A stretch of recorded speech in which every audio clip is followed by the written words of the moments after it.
Garrett Holden Give her heard to her before me! he saw No, her. let her It go! was not a scream. She's coming That with was the me! thing I that crawled don't under his make skin money! and stayed there. A scream he could have explained away. A scream could have been a child startled by an Please, engine just backfire. listen to me. A You've toddler heard enough. separated from her We're parents leaving. in the crowd. It's not a little safe out girl there. frightened by the thunder Hey, of 60 it's okay. iron I've got Harleys, you. shaking the desert air Yeah, it's like me. the You're earth safe itself now. had a heartbeat. A scream would have been normal at the Iron Thunder rally, where 1,200 motorcycles filled a dusty fairground on the outskirts of Prescott, Arizona, and the noise alone was enough to make grown men flinch. But this was not a scream. This was something smaller, something thinner. A sound so broken and so desperately quiet that it barely registered above the rumble of chrome and exhaust. The kind of sound a creature makes when it has been running for so long and been caught so many times that it no longer trusts its own lungs to carry a cry for help to anyone who might actually answer. Garrett turned from the registration booth where he had been signing in riders for what he had already decided would be his last Iron Thunder. 14 years he had organized this rally, 14 years of route maintenance and vendor permits and liability waivers, and the slow grinding machinery of keeping a tradition alive when the man at its center had stopped feeling alive himself 4 years ago on a Tuesday morning in November, when the phone rang and a voice he did not recognize told him that his son's car had been struck head-on by a pickup truck driven by a man who had started drinking at 10 in the morning and had not stopped. Emmett James Holden, 16 years old, gone before Garrett could get to the hospital. Gone before anyone could do anything except stand in a hallway that smelled like industrial cleaner and fluorescent ream and try to understand how a world that contained a boy like Emmett could simply decide it did not need him anymore. Emmett had his mother's eyes and his father's hands. He could strip a carburetor at 14 and rebuild a transmission at 15, and he told Garrett once sitting on the floor of the shop with grease on his forehead and a grin so wide it could have lit a dark room that he wanted to be a mechanic just like his old man. Garrett had told him to aim higher. Emmett had said there was nothing higher than making broken things work again. That was the last real conversation they ever had. 3 days later, the phone rang and the world ended, and everything that came after was just the sound of a man learning to walk through rooms where his son used to be. Catherine had left 11 months after the funeral. Not because she stopped loving Garrett, because he had stopped being present enough to love back. He became a ghost who slept in their bed and ate at their table and went through the motions of a life that had lost its only reason. She told him she could not watch him disappear in one organ at a time. She told him she still loved him. She told him goodbye. He did not argue. He did not have the energy to argue. He simply nodded and watched her drive away, and then sat in the kitchen for 3 hours without moving. Now he was 49 years old, and he ran a motorcycle repair shop, and he organized one rally per year, and he had decided quietly and without telling anyone that after this weekend, he would sell the shop, leave Prescott, and go somewhere where nobody knew his name or his story or looked at him with that particular mixture of pity and helplessness that people reserve for fathers who have buried their children. That was the plan. Sell, leave, disappear. And then he heard the sound. He turned, and a blur of matted blonde hair and torn pink fabric shot between two parked motorcycles and hit his leg at full speed, both hands locked around his wrist. Tiny fingers dug into his skin with a strength that should not have existed in a body that small. He looked down and saw a face looking up at him. Blue eyes so wide he could see white all the way around them. Bare feet torn and bloody from running on gravel. A dress that might have been clean once, maybe a week ago, maybe longer. Ribs visible through the fabric. Every single one. He found me again. 4 words, whispered. And every one of them hit Garrett Holden harder than any fist ever had in 49 years of living. He dropped to one knee.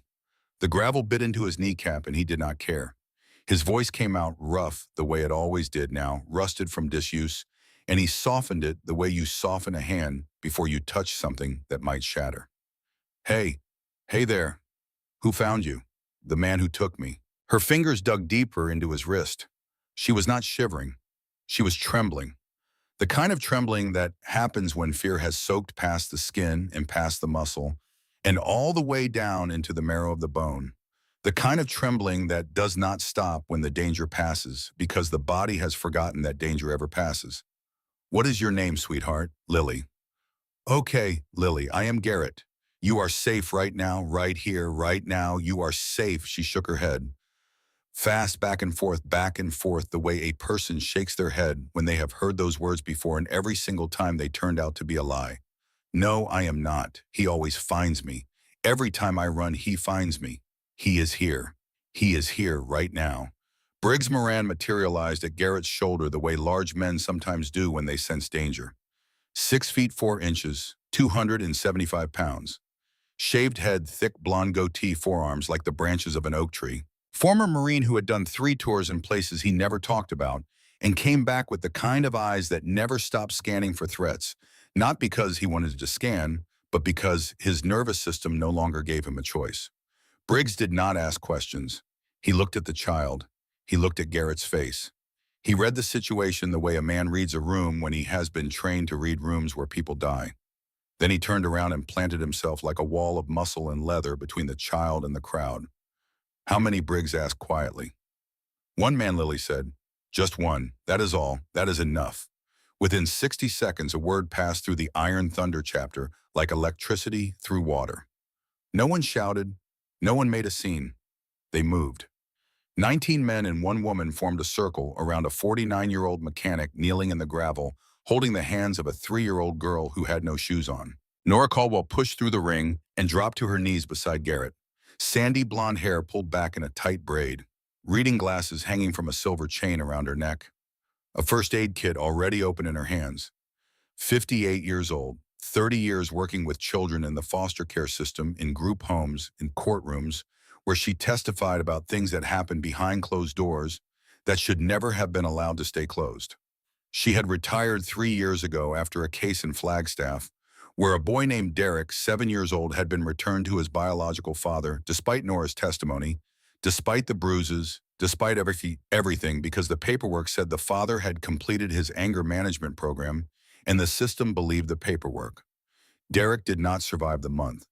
Nora resigned the next day. She told the judge she was done trusting systems that valued documents over children. Now she looked at Lily's feet and her breath caught. Oh, honey, bloody, gravel embedded in torn skin, raw and split. This child had been running on rough ground for a long time. Not minutes, not from a parking lot. This was the damage of sustained flight of someone who had been running as long and as hard as her small body would carry her. Let me see those feet, baby. Can I touch them? Lily looked at Garrett, searched his face. Whatever she found there, whatever she read in those tired gray eyes that had seen too much loss and still somehow held steady, was enough. She is okay, Garrett said. That is Nora. She is going to help you. Lily released one hand from Garrett's wrist. Only one. She extended her foot toward Nora like someone testing whether a bridge will hold their weight. Nora lifted the small foot gently and began picking gravel from the cuts with the practiced hands of a woman who had done this kind of work 1,000 times. And then Nora's hand stopped moving. Her eyes had traveled up the girl's arms. Thin white lines circled both wrists. Scars, uniform, evenly spaced, not from one incident, layered, old marks under newer marks, under marks that looked like they might be only weeks old. Nora looked at Garrett. She did not say a word. She did not have to. He saw them too. And something shifted behind his eyes. Something cold. Something that locked into place the way a deadbolt locks when you know something terrible is standing on the other side of the door and you have decided it is not getting through. Lily, he said, keeping his voice level, even though every muscle in his body was pulling tight as a wire. When did you eat last? I do not remember. Maybe yesterday. Warren does not stop for food when we drive. Who is Warren? The man who took me. Took you from where? From my house, from my mommy and daddy. Her lower lip trembled. The trembling was not theatrical. It was not the quivering of a child working toward a tantrum. It was the trembling of someone whose body remembers pain faster than their mind can form words for it. He says they did not want me anymore. He says they gave me away. But that is a lie. My mommy loved me. She called me her lily pad. She had a garden with sunflowers and tomatoes and one stubborn rose bush that bloomed every spring, no matter how cold the winter was. Her voice cracked on the word spring. The tears came, quiet, exhausted. the tears of a child who had cried so many times that she barely had anything left to give. "I believe you," Garrett said. Lily looked up at him so sharply it was almost a flinch, as if those three words were the most unexpected and shocking thing anyone had said to her in 19 months of captivity. "You do, I do. Nobody ever believes me. He has papers. He shows people papers and they always believe him instead of me. Every time. The police believe him. Doctors believe him. Everybody believes him." Reverend Dutton moved into the circle, 64 years old. White blonde hair, thin and fine as corn silk. Kind eyes that had seen every shade of human cruelty and somehow still managed to hold light in them like a lantern that refuses to go out. A voice like warm gravel pouring slowly into a glass. He lowered himself onto an overturned crate near Lily without crowding her. He understood space. He understood that a child who had been kept in small places needed to know she could move. "You know what Lily," Reverend Dutton said. "I have been alive a long time, and I have learned something important. Papers can lie, eyes cannot, and your eyes are telling the truth." Lily studied him.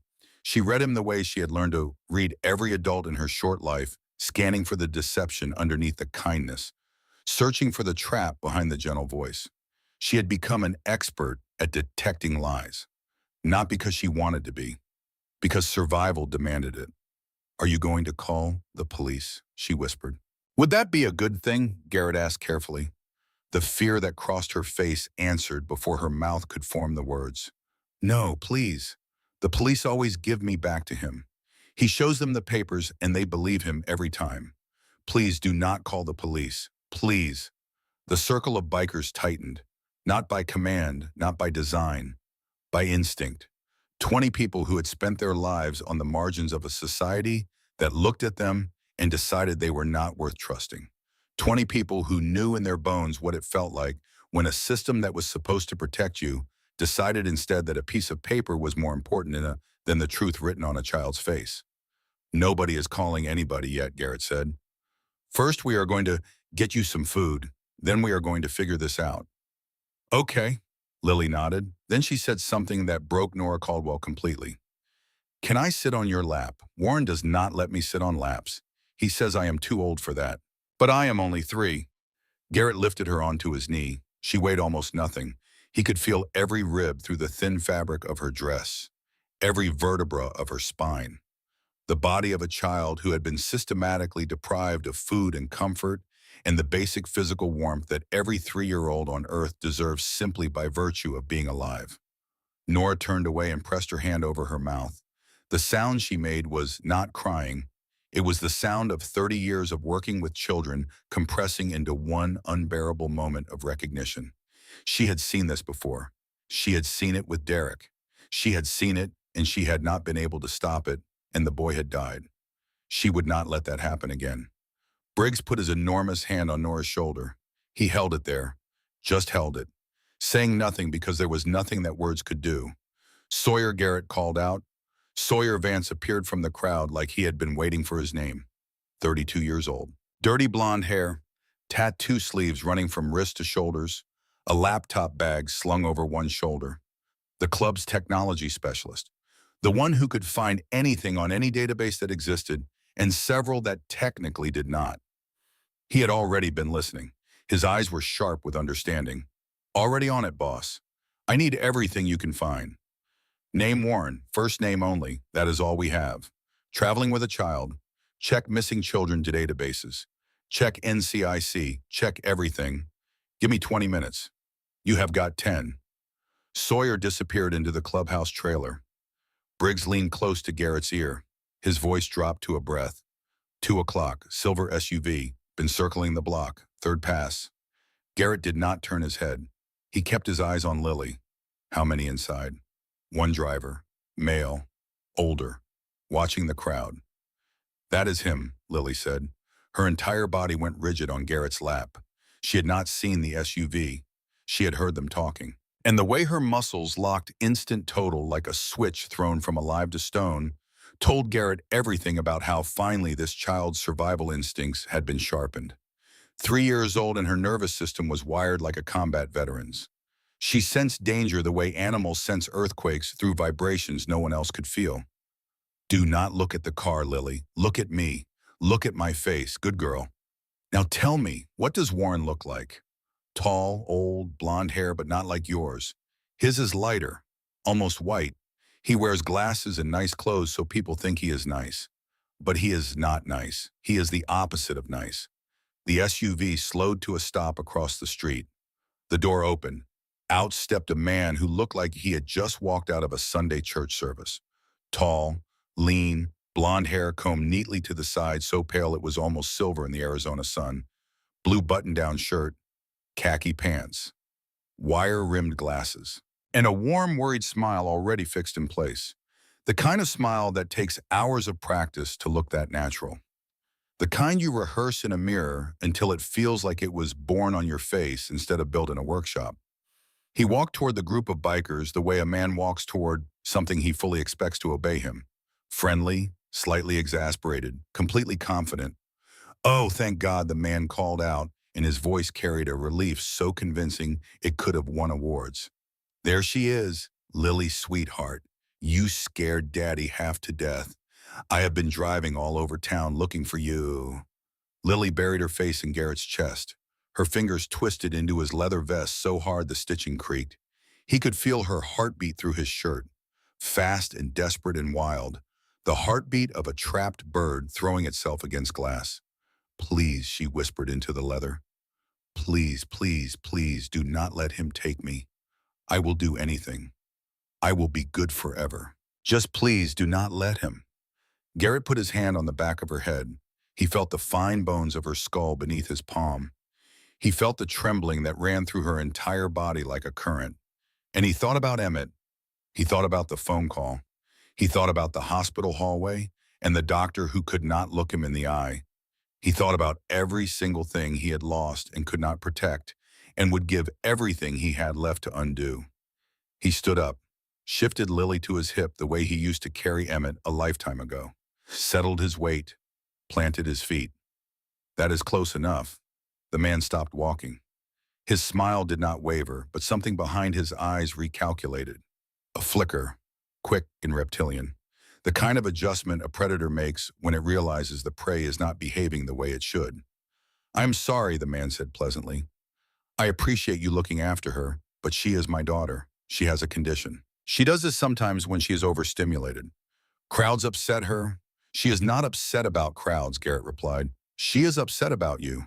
The man tilted his head, the patient, understanding tilt of someone who was used to explaining difficult things to simple people.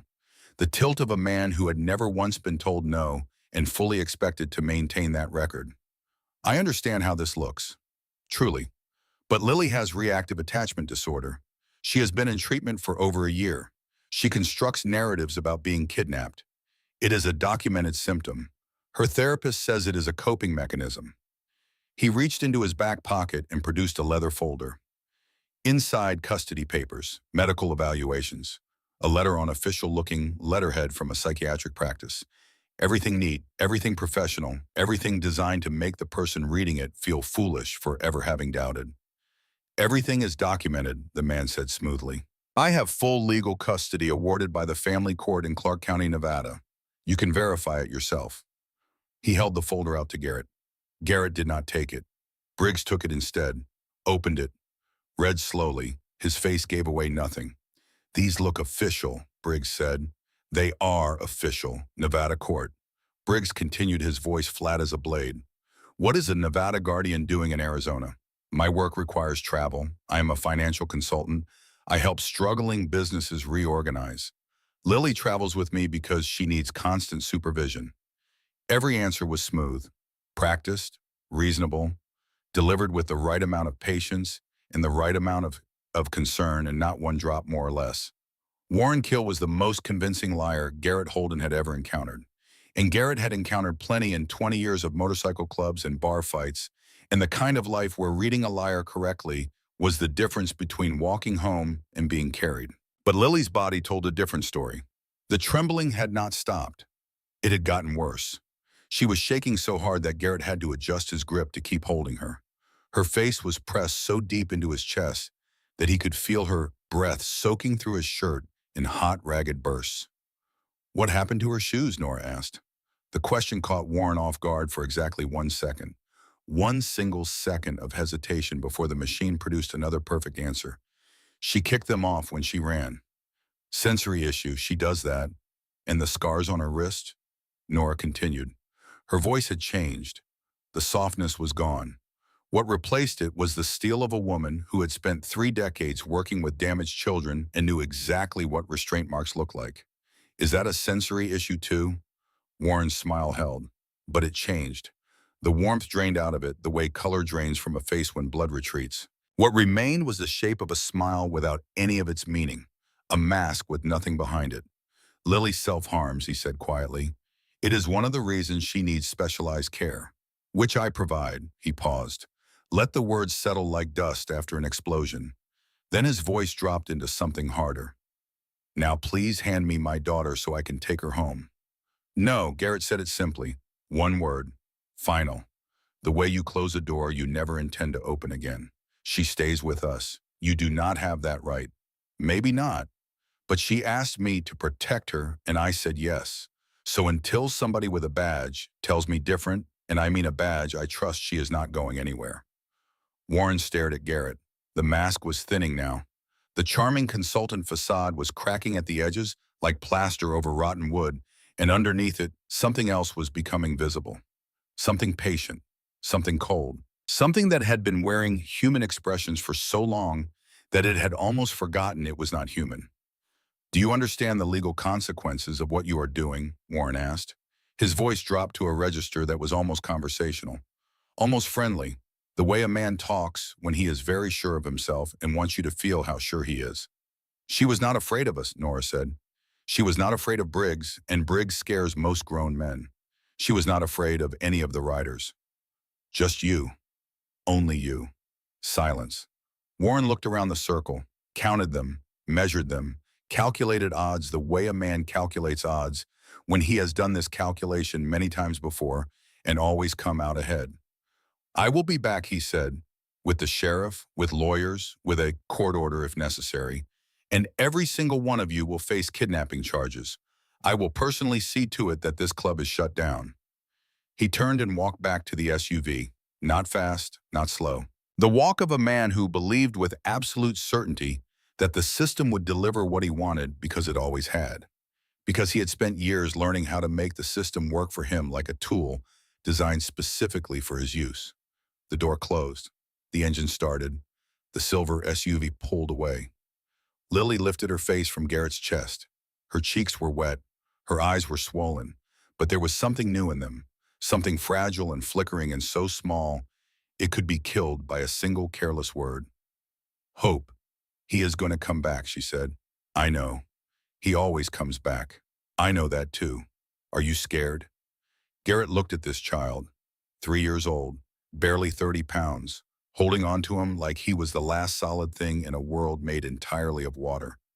And he thought about Emmett. He thought about the morning they called in the hallway and the sound his own knees made when they hit the hospital floor. He thought about every single thing he had been unable to protect. "No, Lily, I am not scared. I am angry. And angry is better than scared, because scared makes you run, but angry makes you stay." Lily considered this with a gravity that belonged to someone 10 times her age. "I have been scared for a really long time," she said. "I know, sweetheart, but you are not running anymore.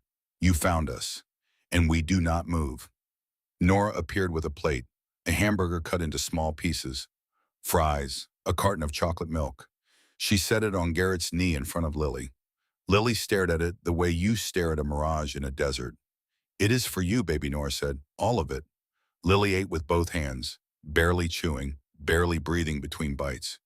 Garrett had to slow her down twice so she would not choke. She finished everything in 3 minutes, and then looked at the empty plate with an expression that communicated more about the last 19 months of her life than any testimony could have managed. She had no idea when food would appear again. She had learned that food was not a certainty. Food was a gift that could be revoked at any moment for any reason or for no reason at all.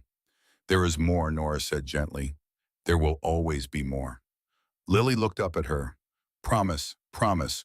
Warren says promises are just words people use to make you stop asking for things. Nora crouched down until her eyes were level with Lily's. And in that moment, Nora was not a retired child welfare worker, and she was not a biker's wife, and she was not a woman who had once failed to save a 7-year-old boy named Derek. She was simply a human being, looking another human being in the eye and choosing to mean what she said. Well, Lily, Warren is wrong about a lot of things. And you are about to find out just how wrong. The trailer door burst open. Sawyer stood in the doorway. His face was white, not worried, not concerned. White. The color of a man who had just found something that rearranged everything he thought he understood about the world. Boss, you need to see this right now. Garrett carried Lily into the trailer and set her on the bench with crayons and paper. Draw me something, princess. I need to talk to Sawyer for a minute. He stepped to the far end where Sawyer had his laptop open. The screen was filled with text images, cross-references, and one photograph that made Garrett's stomach drop through the floor of the trailer and keep falling. Lillian Prescott, Sawyer said. His voice was barely controlled. The voice of a man holding a live wire and trying not to let it touch anything. Age 3. Reported missing from Twin Falls, Idaho 19 months ago. Amber Alert issued. Massive search. Hundreds of volunteers. State Police. FBI. Search dogs. Helicopters.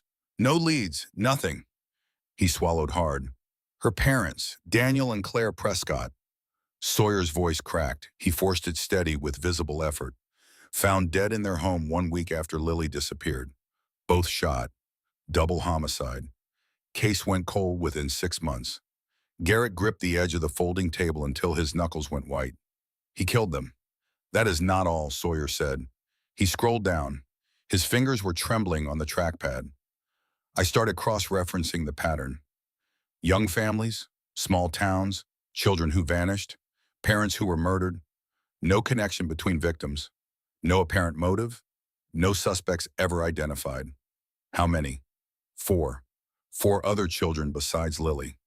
Over 6 years, across 5 states.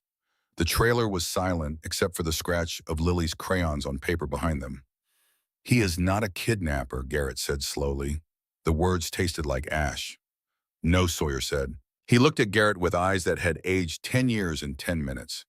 He is a serial killer who collects children. Garrett turned and looked at Lily. She was drawing a house. A yellow house with 2 stick figures in front of it. A man with brown scribbles for hair. A woman with a big smile and what appeared to be a garden beside her. Sunflowers taller than the house. Above the drawing in her wobbly 3-year-old hand, she had written 2 letters. M.Y. My home. And something inside Garrett Holden. Something that had been frozen solid since the morning they called about Emmett's car, since the hospital hallway that smelled like bleach, and the particular variety of grief that never leaves a room since the day they put his boy in the ground, and he stopped being a father and started being a ghost who organized motorcycle rallies because it was easier than admitting. He had no reason left to be alive, cracked wide open. Not gently, not gradually. The way ice cracks on a river when spring finally comes, and the pressure from beneath becomes too great to hold. A violent, lurching, irreversible break. He felt tears on his face for the first time in 4 years. He turned away from the laptop so Lily would not see. Sawyer, he said. Yeah, boss, there was something else. About the mother, about Claire. Sawyer checked his screen. He read for a moment, and then his face changed again. Claire Prescott called 911 the night of the murders. The call lasted 14 seconds before it was disconnected. Dispatchers heard a woman's voice. She was not screaming. She was whispering. What did she say? Run, Lily. Run and do not stop. Garrett closed his eyes. 14 seconds. That was all Claire Prescott had been given. 14 seconds to save her daughter's life. And she had not wasted a single one of them on herself. She had not screamed for help. She had not begged. She had used every precious second to give her child the only thing she still could. A chance. And Lily had run. At 18 months old, she might not have understood the words, but she understood her mother's voice. She understood the urgency. And somewhere deep in the architecture of her developing brain, those words had been carved into stone. Run, Lily, run, and do not stop. 19 months later, she was still running, still obeying her mother's last command, running on bloody feet through a motorcycle rally in Arizona, looking for someone, anyone who would not hand her back to the man who had taken everything from her. Garrett opened his eyes. He wiped his face with the back of his hand. He looked at Sawyer. Call every chapter within 500 miles. Already did. Good.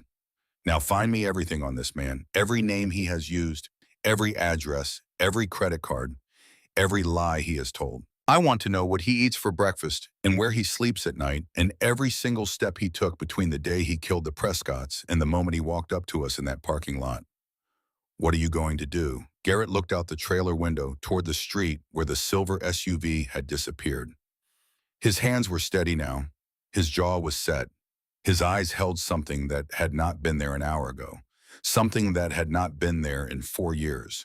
Purpose, the kind of purpose that comes when a man who has lost everything finally finds something worth fighting for. Not because the fight will bring back what was lost. It will not. Emmett is gone and nothing will undo that. But because a 3-year-old girl with her mother's last words echoing in her bones had run out of everyone else to ask for help and had chosen him. I am going to make sure that man never takes another child anywhere ever again. Lily looked up from her drawing. Uncle Garrett. The name hit him so hard he had to turn away for a second, had to close his eyes, had to breathe through the thing that was happening in his chest, the thawing of something that had been frozen so long he had forgotten it was there. Yeah, Lily, are you going to make him go away? Yes. How do you know you can? Because you asked me to, and I do not break promises, not to family. She tilted her head, studied him with those ancient blue eyes. My family.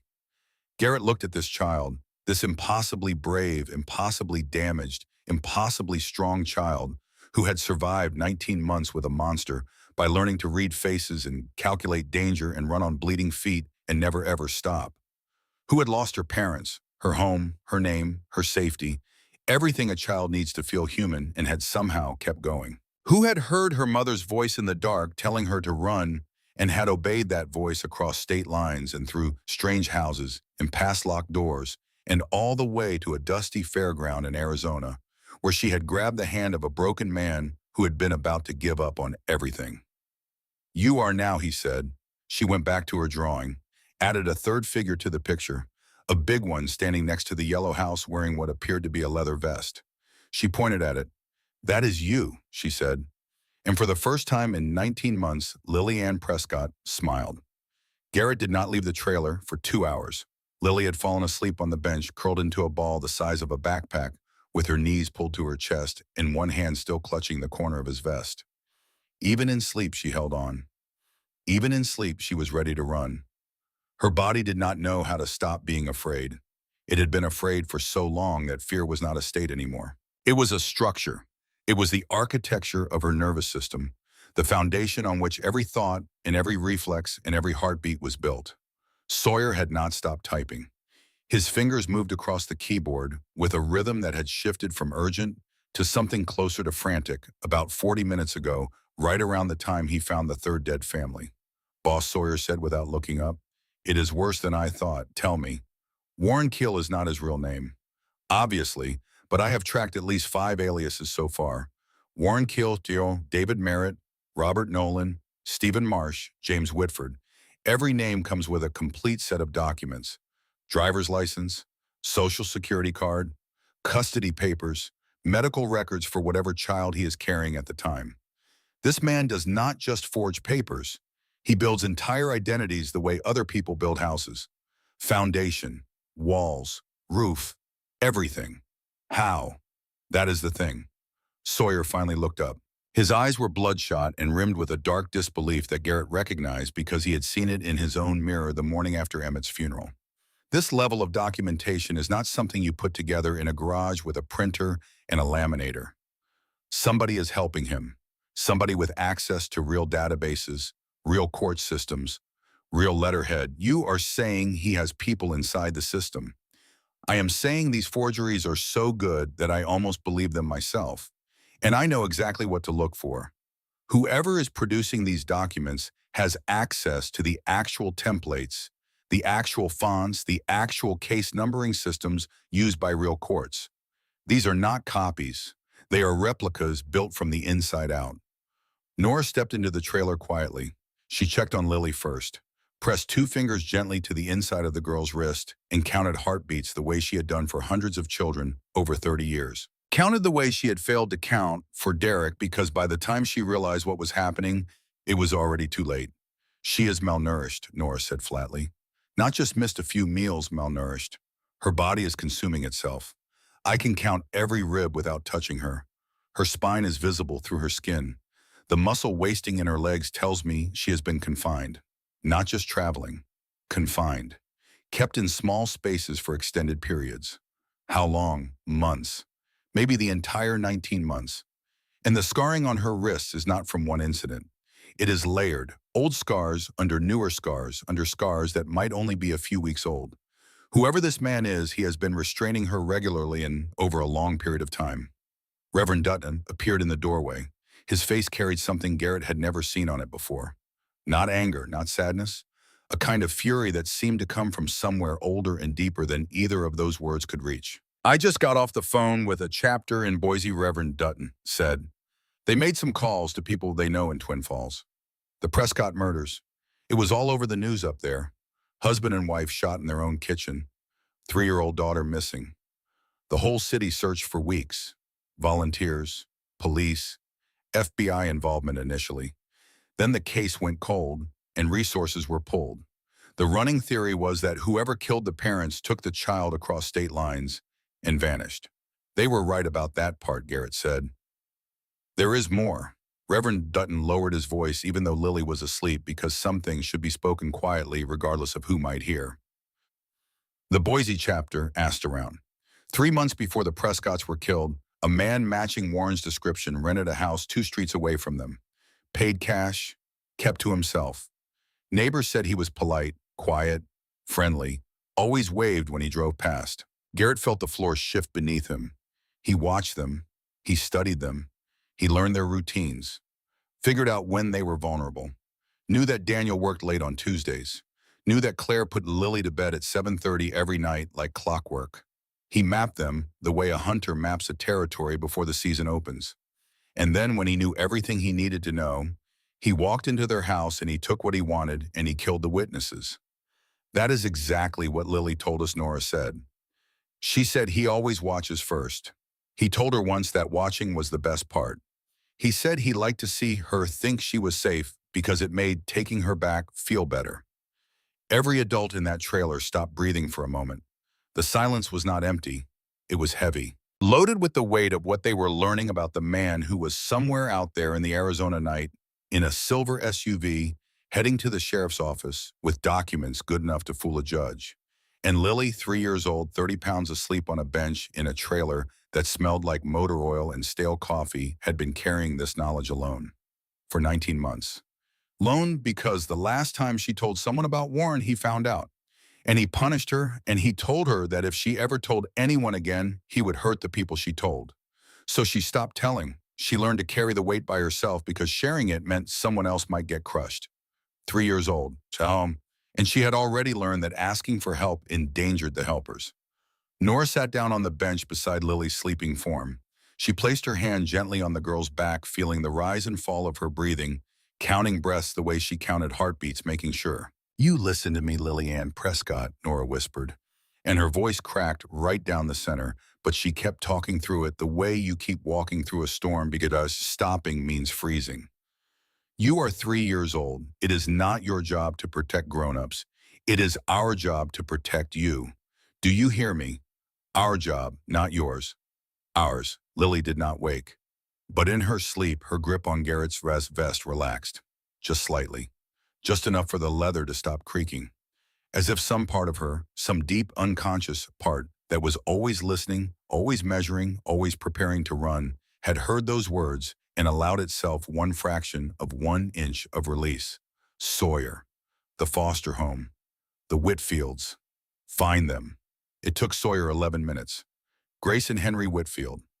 Licensed foster parents in Prescott. They had reported Lily missing to local police 3 hours ago when she did not come back from playing in the side yard. Call them, Garrett said. Tell them she is safe. Tell them nothing else until I say. Sawyer made the call. Even from across the trailer, Garrett could hear Grace Whitfield's sobbing relief through the phone. A woman who had been given a child to protect and had lost her and was now learning that the child was alive and the terror of those 3 hours was ending. Now Garrett said to the room, "Here is where we are. We have a child who was kidnapped 19 months ago. Her parents were murdered. The man who took her is in this town right now, and he is heading to the sheriff's office with documents good enough to fool a judge. We have maybe 8 hours before he shows up here with a badge behind him. What do we have that proves he is lying?" "The documents are forgeries," Sawyer said. "I can prove it.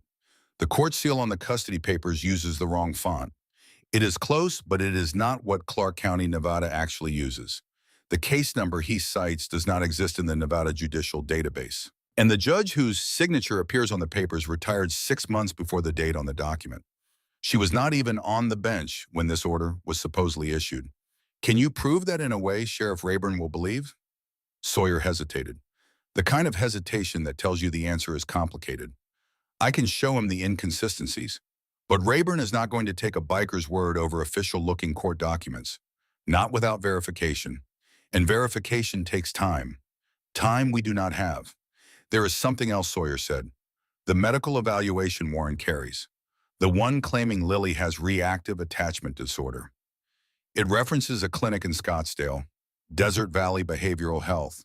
That clinic closed in 2020. It does not exist anymore. And the psychiatrist named on the evaluation, a Dr. Marcus Webb, lost his medical license in 2021 for falsifying patient records. So the medical records are fake too. Everything is fake. The custody papers, the medical records, the driver's license, the social security number. This man's entire existence is a forgery built on top of a forgery, built on top of the bones of murdered families." Reverend Dutton, who had been listening with the terrible patience of a man who has heard confessions from the worst of humanity and still gets up every morning to pray, spoke. "What about the missing children database? The FBI file on Lily? Surely that alone is enough to prevent the sheriff from handing her over." "It should be," Garrett said. "But Warren has played this game before. Lily told us she has gotten away and been caught again. That means he has walked into police stations with those papers and walked out with a child. Multiple times. He knows exactly how to work the system because the system was built on documents and he has better documents than anyone."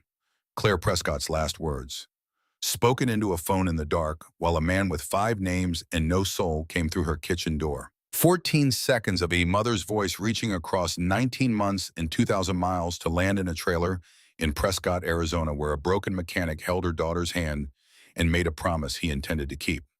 "Run, Lily. Run and do not stop. We hold," Garrett said. "Whatever comes tonight, whatever Warren throws at us, whatever the system tries to do, we hold. And we do not let go until she is safe." Briggs nodded once, the nod of a Marine who understood the order and accepted its cost without needing it explained. Nora straightened her back, the nod of a woman who had failed once and would not fail again. Reverend Dutton folded his hands, the nod of a man who had spent his life believing that the right thing and the hard thing were usually the same thing, and tonight was no exception. Sawyer cracked his knuckles and turned back to his laptop. The nod of a man who understood that the fight had just begun, and the weapons were keyboards and databases, and the ability to find truth faster than a monster could manufacture lies. And Lily slept. For the first time in 19 months, she slept without one hand on the door, without one eye half open, without her shoes within arm's reach because she had no shoes and did not need them because 20 people who had never met her before tonight had looked at a man with perfect papers and a perfect smile and had chosen to believe the face of a child instead. She slept because they stayed. And staying, Garrett was beginning to understand, was the bravest thing any of them had ever done. The deeper Sawyer dug, the worse it got. 2 hours had passed since Garrett told him to find everything. Lily had fallen asleep on the bench, curled into herself the way small animals sleep in open ground. Knees pulled tight, body compressed, one hand still gripping the corner of his vest even in the depths of whatever dream she had retreated into. Garrett had not moved.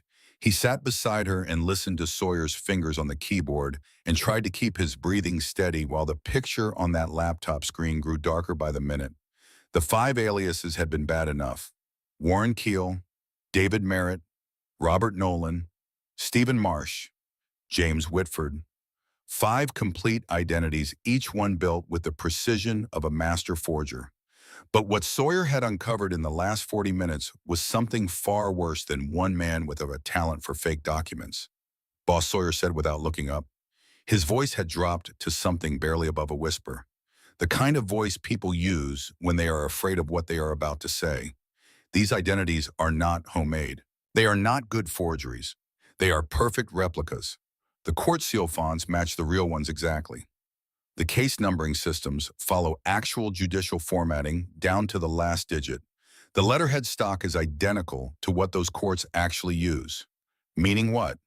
Meaning someone inside the system is building these for him.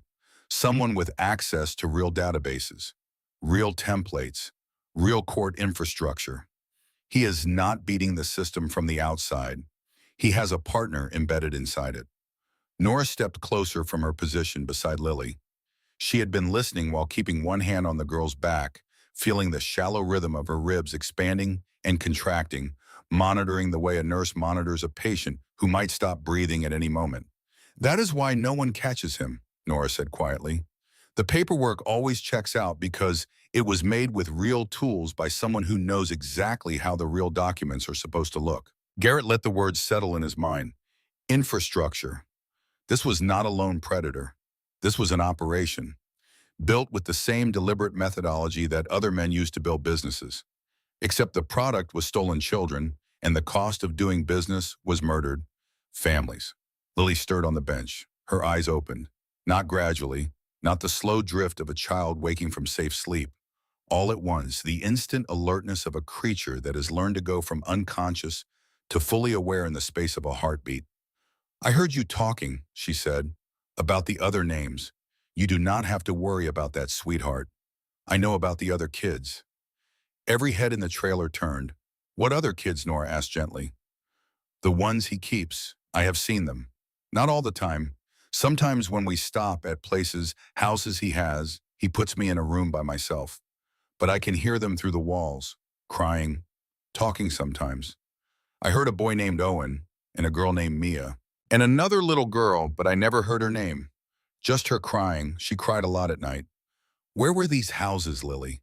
Do you remember anything about them?" Lily closed her eyes, not to sleep, to remember, to go back into the darkness she had escaped from and walk through it one more time because the adults around her needed what she carried in her memory, and she was brave enough to go back and get it. "One had a red door," she said. "The walls were thin and I could hear cars outside. One was next to train tracks because I could hear the trains at night. They sounded sad, like they were crying too. And one was in a place where it was really, really hot. Hotter than here. The air hurt my nose when I breathed." Sawyer was already typing, cross-referencing names: Owen, Mia, missing children databases. The pattern: he had already found young children, murdered parents, small towns cases that went cold. It took less than 5 minutes. Owen Briggs, Sawyer read. His voice had gone hollow, the way a voice sounds when the throat around it has tightened to the point of pain. Age 5. Missing from Sacramento, California, 3 years ago. Both parents found dead in their home. Gunshot wounds, no suspects. He scrolled down. Mia Sutton, age 4. Missing from Casper, Wyoming. 14 months ago. Mother found dead. Father was deployed overseas with the Army. No family nearby. Child vanished. He picks families where the children will be alone after the parents are gone. Reverend Dutton said quietly. No grandparents in the picture. No aunts or uncles nearby. No one to ask questions. No one to keep searching. He isolates them by killing everyone who would come looking. "How is this man still free?" Briggs demanded. His fist hit the wall of the trailer, hard enough to dent the thin metal. The sound was sharp and sudden, and Lily flinched. Her whole body contracted like a spring being compressed.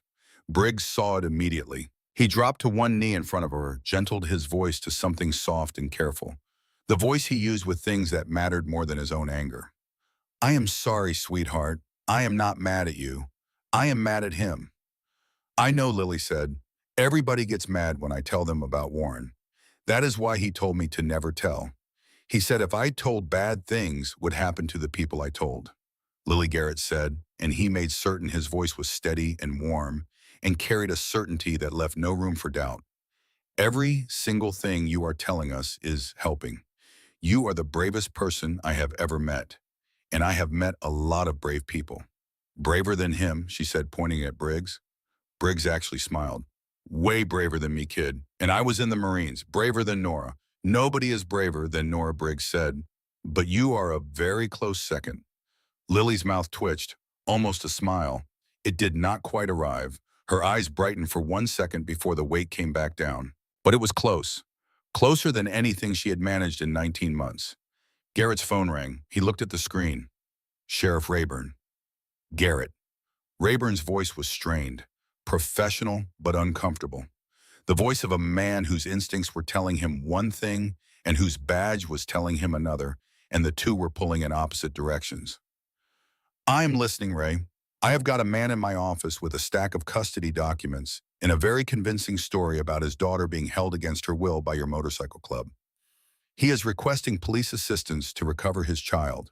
He is lying. That may be. But his paperwork appears legitimate, and I have a legal obligation to investigate. These documents reference a Nevada court order. They reference a psychiatrist. They reference specific diagnoses. Have you run his name? Silence. Ray, have you run his name through any database? NCIC missing children. Anything. I am going to. I am doing this by the book, Garrett. Every step. In order. Those documents will not check out because they are forgeries. And the man sitting in your office right now murdered that little girl's parents and kidnapped her from Twin Falls, Idaho, 19 months ago. Long pause. Garrett could hear the sheriff breathing, could hear the sound of a man standing at the edge of something he did not want to look over. That is one hell of an accusation. It is not an accusation, Ray. It is a fact. Her name is Lily Ann Prescott. She is in the FBI's missing children database right now.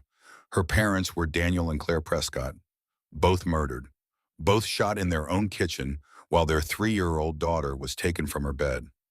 Look it up, I will. But Garrett, I need you to keep that child safe and present when I come out there.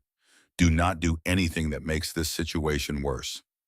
Ray, the only thing that has gone wrong tonight is that the man who killed her parents is sitting in your office being treated like the victim. The call ended. How long, Briggs asked. He said by the book.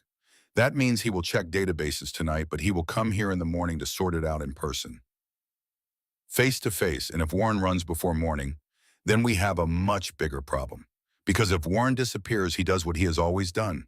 New name, new documents, new state, new family, new dead parents, new stolen child. And the next family he targets will not have a motorcycle club standing between them and the thing that walks into their kitchen in the middle of the night. Sawyer looked up from his laptop. I've found something else. I have been going through motel registrations, lease agreements, credit card transactions, anything tied to Warren's known aliases. One of his cards, the one under James Whitford, made a purchase 2 weeks ago at a hardware store in Flagstaff. What did he buy? Zip ties, a padlock, duct tape, and a child's car seat. The words landed in the trailer like stones dropping into still water, each one sending ripples that reached every person in the room. He was not just tracking, Lily, Nora said. Her voice was barely a whisper. He was preparing to take her, Garrett confirmed. He came here with a plan. He knew where she was.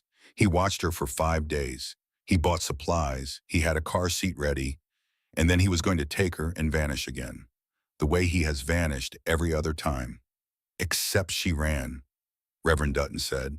Except she ran, Garrett repeated. Straight to us. Lily was drawing again. She had started a new picture. This one was not a yellow house. It was a circle of stick figures. Big ones with broad shoulders surrounding a very small figure in the middle. Above the circle, in her 3-year-old handwriting, she had written one word. Safe. Garrett looked at that word and felt something snag in his throat like a fishhook caught on bone. Sawyer, I need you to do something you probably should not do. Name it. Can you get into the FBI's case management system? That is a federal crime, boss. Can you do it? Sawyer stared at him for 3 full seconds. Then he cracked his knuckles the way a pitcher cracks his knuckles before the first throw of the 9th inning. Yeah, I can do it. Find the agent assigned to the Prescott case. Find their direct number. I do not care if it is Saturday night. I do not care if they are at a wedding or a funeral or standing in front of St. Peter himself. Get me that name and that number. Give me 30 minutes. You have got 15. It took Sawyer 12, Agent Nathan Calloway, Sawyer said, based out of the FBI field office in Salt Lake City. He has been assigned to a multi-state task force investigating linked child disappearances and family homicides across the western United States. He has been working the case for 2 years. 2 years, and he has not caught this man. According to what I can access, they did not even know it was one man until about 6 months ago. They thought they were looking at separate, unrelated cases across different jurisdictions, different state police, different FBI field offices. Nobody was comparing notes. Calloway was the one who finally connected the pattern. Same methodology, same type of victim, same type of family. He built a profile from scratch. Call him. Garrett took the phone. It rang 5 times, 6, 7, then a voice, tired, annoyed.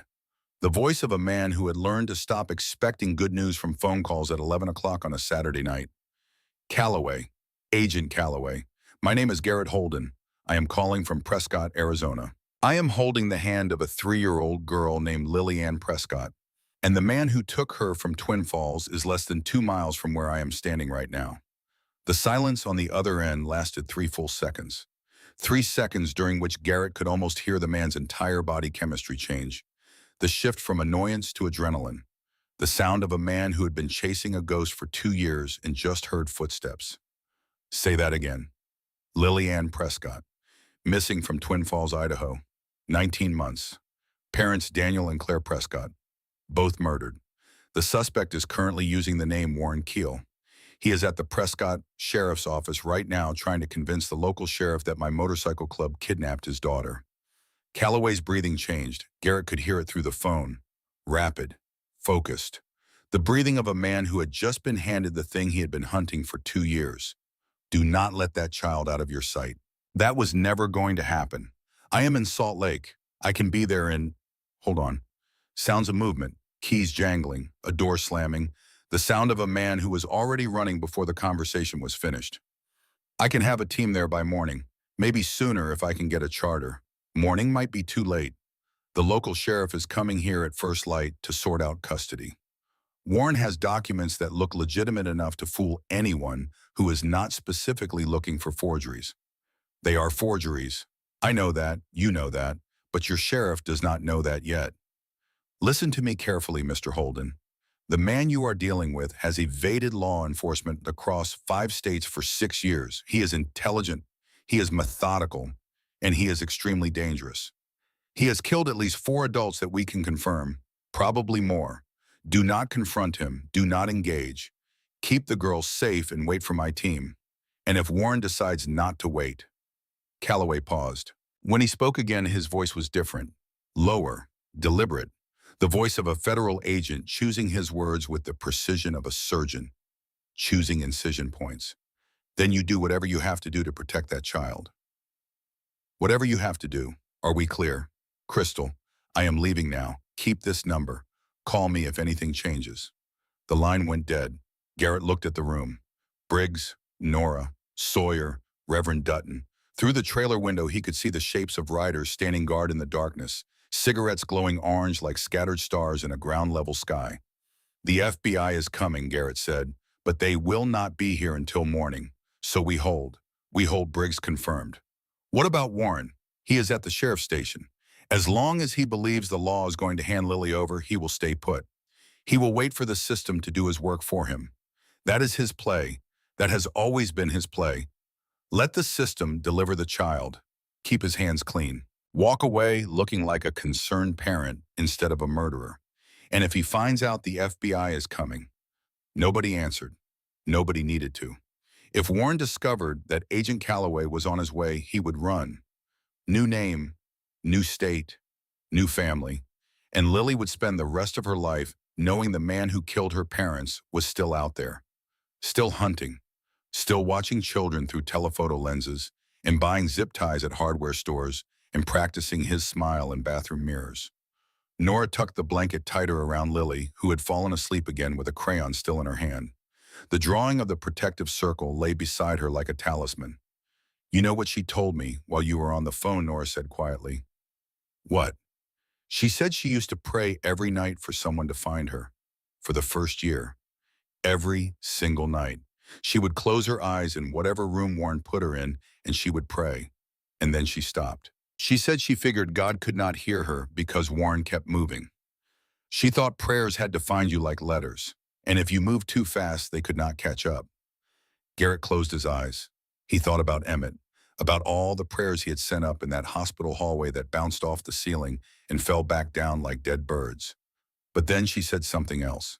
She said tonight when she saw all the motorcycles, she thought maybe her prayers had finally caught up, that they had been chasing her for 19 months across 5 states, and they finally found her here, at a motorcycle rally in Arizona, in the hands of people who were too stubborn to let her go.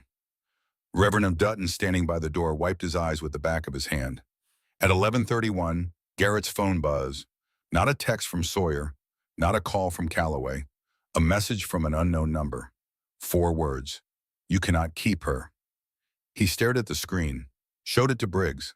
The big man's jaw tightened. He has your number, Briggs said. How?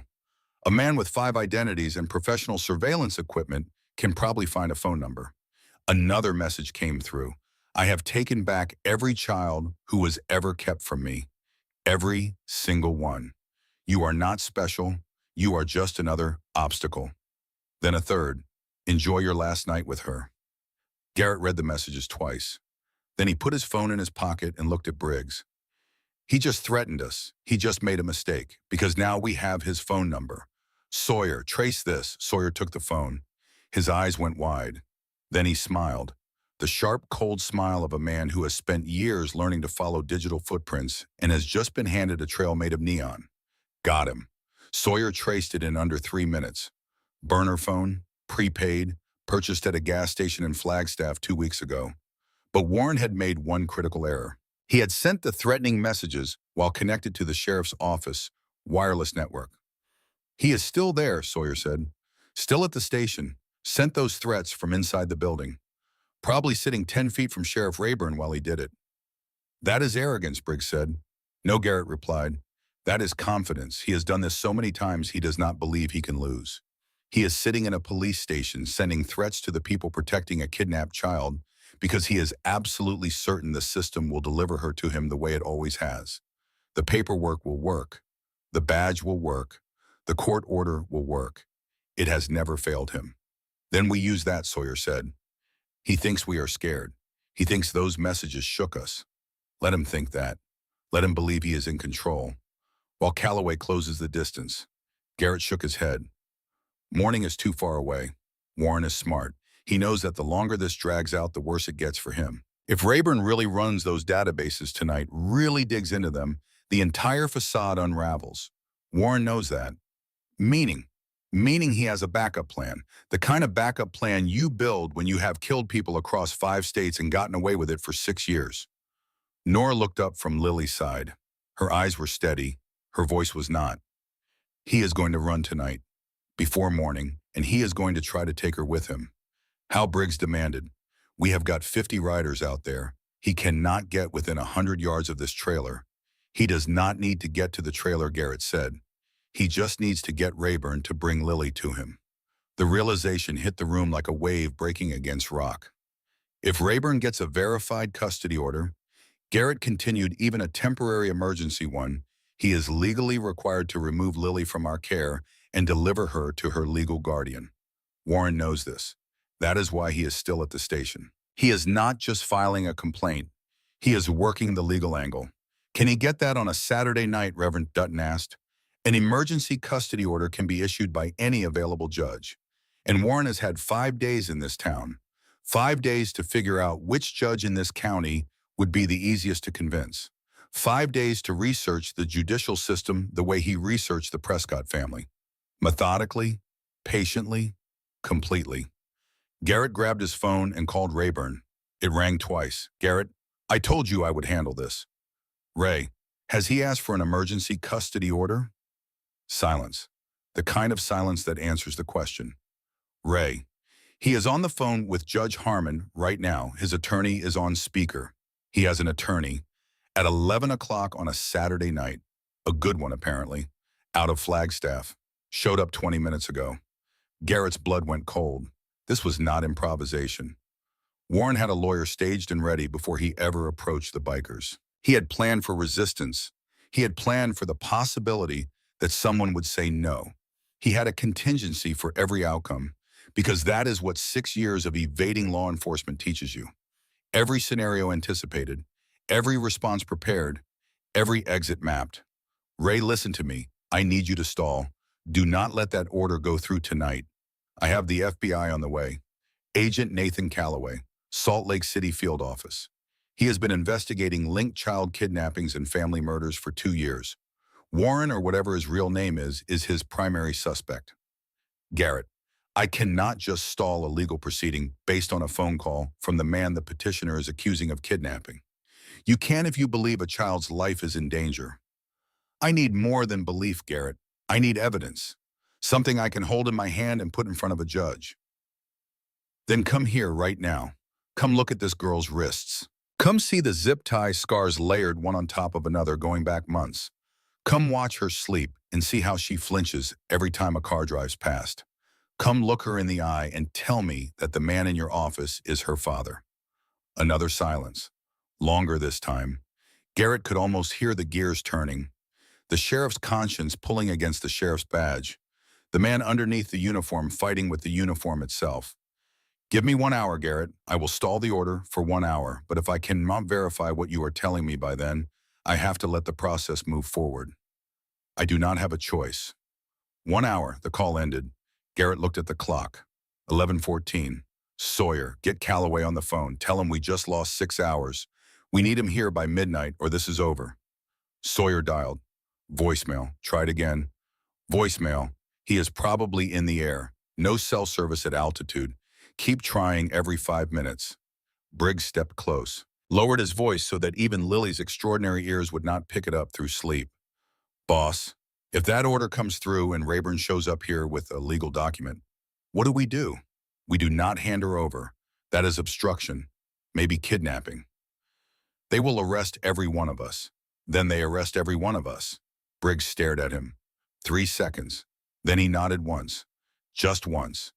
The nod of a man who has received orders before that carried a cost and accepted the cost without needing the order repeated. Okay, I will let the boys know. He walked outside.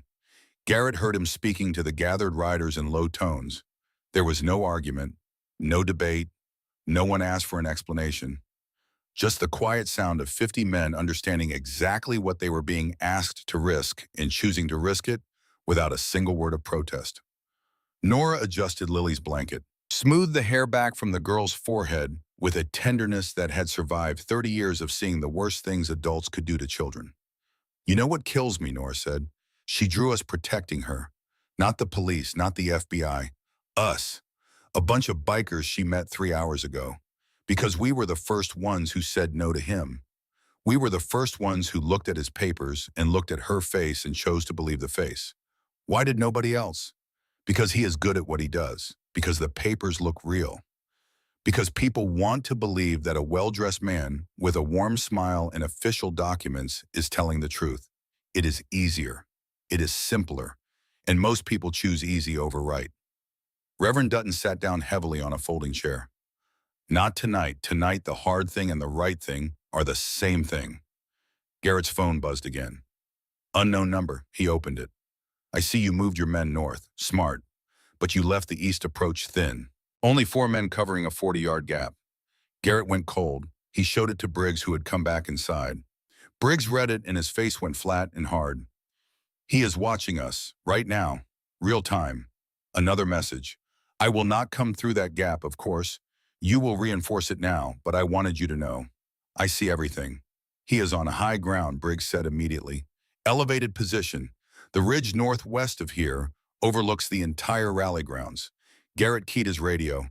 All positions reinforce east approach. 4 additional riders now. His phone rang. Unknown number.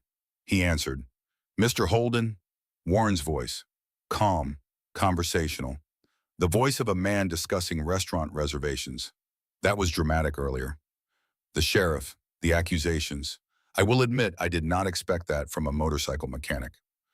Where are you, Warren? Close enough to watch you reinforce that east gap. Close enough to count your men. Close enough to see that little trailer where my Lily is sleeping. She is not yours. She has been mine for 19 months. I chose her. I watched her family for 3 months before I took her. I learned everything about them. Daniel worked late on Tuesdays. Claire put Lily to bed at 7:30 every night.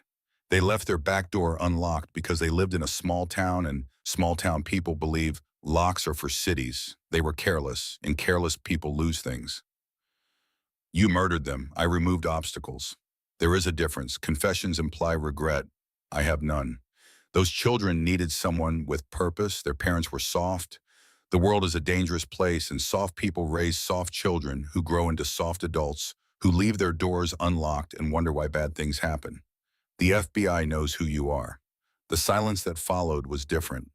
Sharper, like the air before lightning. You are bluffing. Agent Nathan Calloway. Salt Lake City field office. He connected the pattern 6 months ago. He knows about the aliases, the forgeries, the murdered families. He is on his way here right now. Warren did not speak for 5 seconds. When he did, his voice had changed. The warmth was gone. The performance was over. What remained underneath was flat and precise and empty. The voice of the real man beneath every mask he had ever assembled. Then I suppose we are on a clock. Both of us, the line went dead. He is going to run, Briggs said immediately from the doorway. Not without trying for Lily first. That is who he is. He does not leave without what he came for.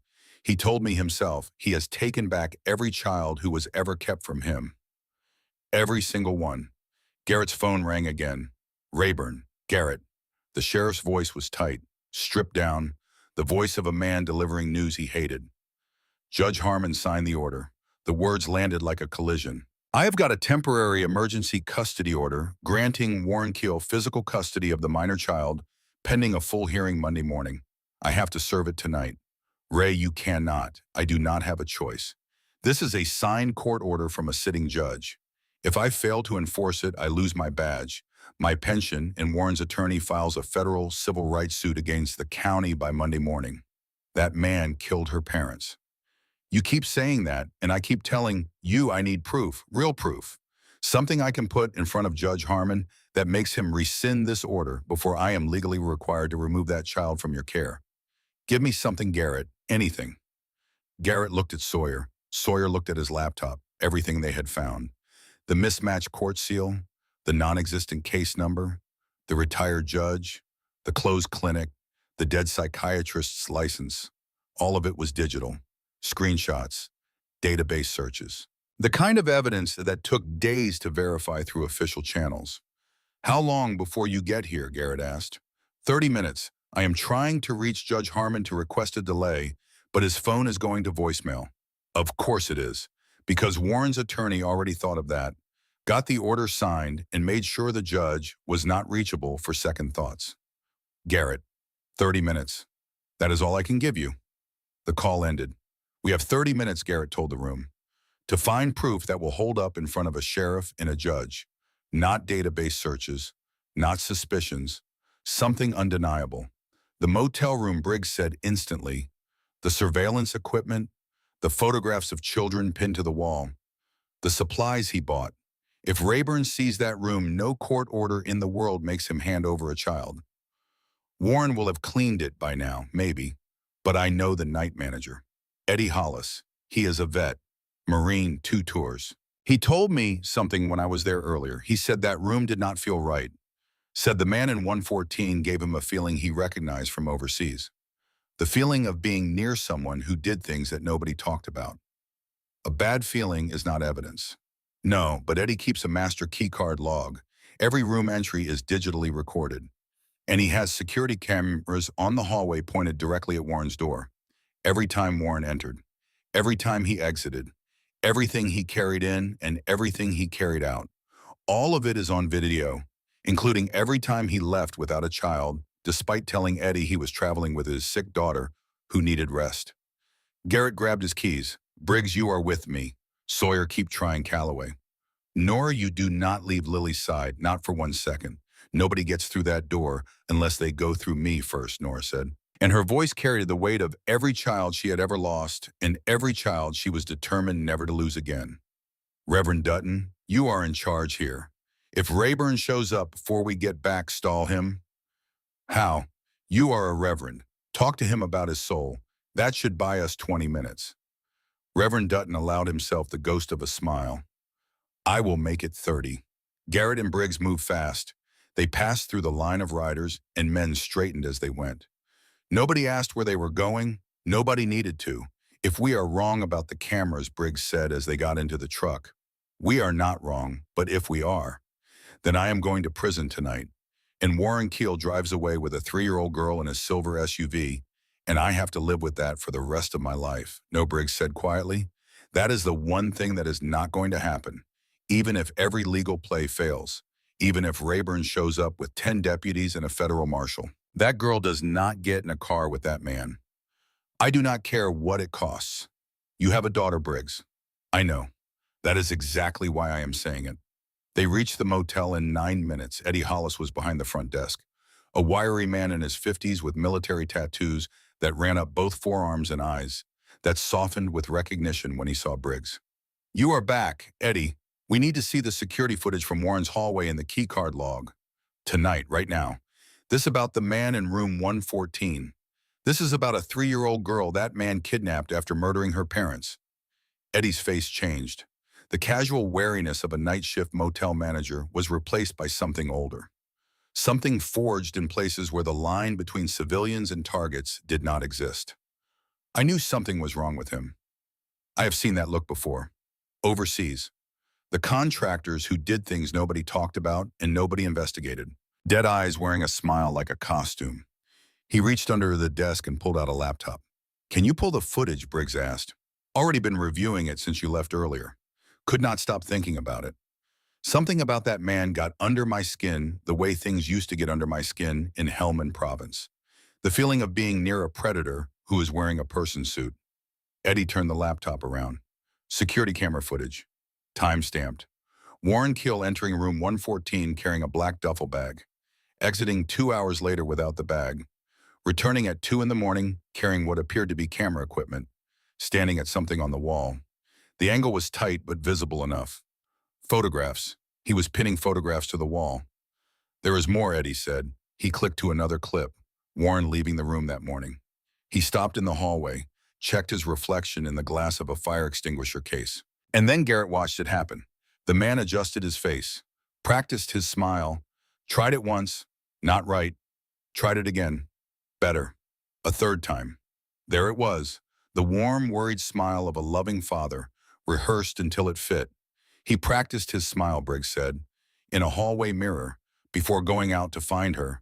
But this is the one that matters, Eddie said. He clicked to a new clip, time-stamped 3 days ago, Warren entering the room with a shopping bag. He set it on the bed. The camera angle reflected through the partially open door caught him pulling items from the bag and laying them out in a row with the careful deliberateness of a surgeon arranging instruments. Zip ties, a padlock, duct tape, a small piece of fabric. What is the fabric? Garrett asked. Eddie zoomed in, grainy but visible. A child-sized blindfold. Garrett's hands gripped the counter until his knuckles turned white. Briggs turned away. His enormous shoulders rose and fell with one deep, controlled breath. Eddie sat very still. I need copies of all of this, Garrett said. Everything, on a drive. Right now, Eddie pulled a USB drive from his pocket. Already done. I made a copy 2 hours ago after your friend left. Could not stop thinking about it. 30 years in the Marines and private security. I have seen bad men. That man in room 114 then is the worst kind. The kind who looks like everyone's favorite uncle. The kind who could sit next to you at a barbecue and you would never know. Those are the ones who scare me, because the ones who look dangerous are easy. The ones who look like everybody else are the ones who destroy everything. Eddie, you might have just saved a little girl's life. Then it is the first thing I have done since Afghanistan that actually felt like it mattered. They were back at the rally in 8 minutes. 14 minutes before Rayburn was due to arrive. Sawyer met them at the trailer door. His face was different now. Not the controlled panic of earlier. Something that looked almost like relief. Calloway answered. He landed in Flagstaff. Local field office is sending a car. 90 minutes out. We do not have 90 minutes. We have 14. I know. But Calloway said something else. He said to tell Rayburn one thing. Just one thing. And if Rayburn is the kind of sheriff who gives a damn, it will be enough to make him stop. What? Tell Rayburn to search the NCIC database for the name Desmond Earl Radcliffe. Garrett went still. Who is Desmond Earl Radcliffe? That is Warren's real name. Calloway confirmed it. Desmond Earl Radcliffe. He is flagged in the federal system. Multiple warrants. Multiple states. Rayburn does not know that name because Warren registered at the sheriff's office as Warren Keel. That is the whole game. The aliases keep the real name hidden. But if Rayburn runs the real name through NCIC, every alarm in the system goes off at once. Headlights appeared at the end of the road. Rayburn's cruiser, moving slow. Behind it a second car, a black sedan, Warren's attorney. He brought the lawyer, Briggs said. Where is Warren? Garrett scanned the road. The silver SUV was nowhere. He is not with them. He is waiting somewhere nearby, wants the sheriff to do the dirty work. Remove the child, bring her outside. Then Warren appears from wherever he is hiding and collects her. He stays clean. The sheriff serves the order. The attorney witnesses it. Everything legal, everything documented, everything exactly the way it has worked every time before. Rayburn's cruiser pulled to a stop. He stepped out. Garrett could read it in every line of the man's body, every muscle, every angle. The sheriff did not want to be here. Every instinct he possessed was screaming that this was wrong. But the folder in his hand said the law was the law, and the law did not care about instincts. The attorney stepped out of the sedan. Mid-40s, sharp suit, polished shoes. The kind of lawyer who charged $400 an hour and slept well at night because the law is the law, and lawyers are just the hands that move it. Garrett Rayburn said. His voice was exhausted. Ray, before you open that folder, I need you to do one thing. I do not have time. 30 seconds. Run a name through NCIC Desmond Earl Radcliffe. Rayburn stopped walking. Who? Desmond Earl Radcliffe. That is Warren Keel's real name. Run it right now from your car. 30 seconds. If it comes back clean, I will hand her over myself. The attorney stepped forward. Sheriff, you have a signed court order. This is a delay tactic. The law is clear. 30 seconds, Ray. That is all I am asking. Rayburn looked at Garrett, looked at the attorney, looked at the folder in his hand, looked at the trailer behind Garrett where a 3-year-old girl slept on a bench wrapped in a blanket that smelled like motor oil. He walked back to his cruiser, sat in the driver's seat, typed a name into the terminal. 20 seconds passed. The attorney checked his watch. Briggs stood like a statue. Garrett did not breathe. Rayburn's face went white. Not gradually, all at once, like a fuse blowing in the dark. He got out of the car. His hand was on his weapon, not drawing it, resting on it. The instinctive gesture of a man who has just learned that the person he thought was standing in the room is actually standing in the shadows. Where is he? Rayburn said. His voice was completely different now. Not the reluctant voice of a sheriff serving a court order. The hard, sharp voice of a law enforcement officer who has just discovered he has been played. Where is Warren Keel? I do not know. He was not in the SUV when you arrived. Desmond Earl Radcliffe, Rayburn said, and each word fell like a hammer on cold iron. Wanted in 4 states. 2 counts first-degree murder, Idaho. 1 count first-degree murder, Wyoming. 1 count first-degree murder, California. Interstate kidnapping. Child trafficking. This man is on the FBI's most wanted list. Level 1 priority. The attorney's face drained of color so fast it looked like someone had pulled a plug. I was retained by phone, the attorney said. I never met him in person until tonight. I did not know. I had no idea. Save it, Rayburn snapped. He keyed his radio. All units, suspect identified as Desmond Earl Radcliffe. White male, late 50s, blonde hair nearly white, wire-rimmed glasses. Last known vehicle silver SUV, Arizona plates.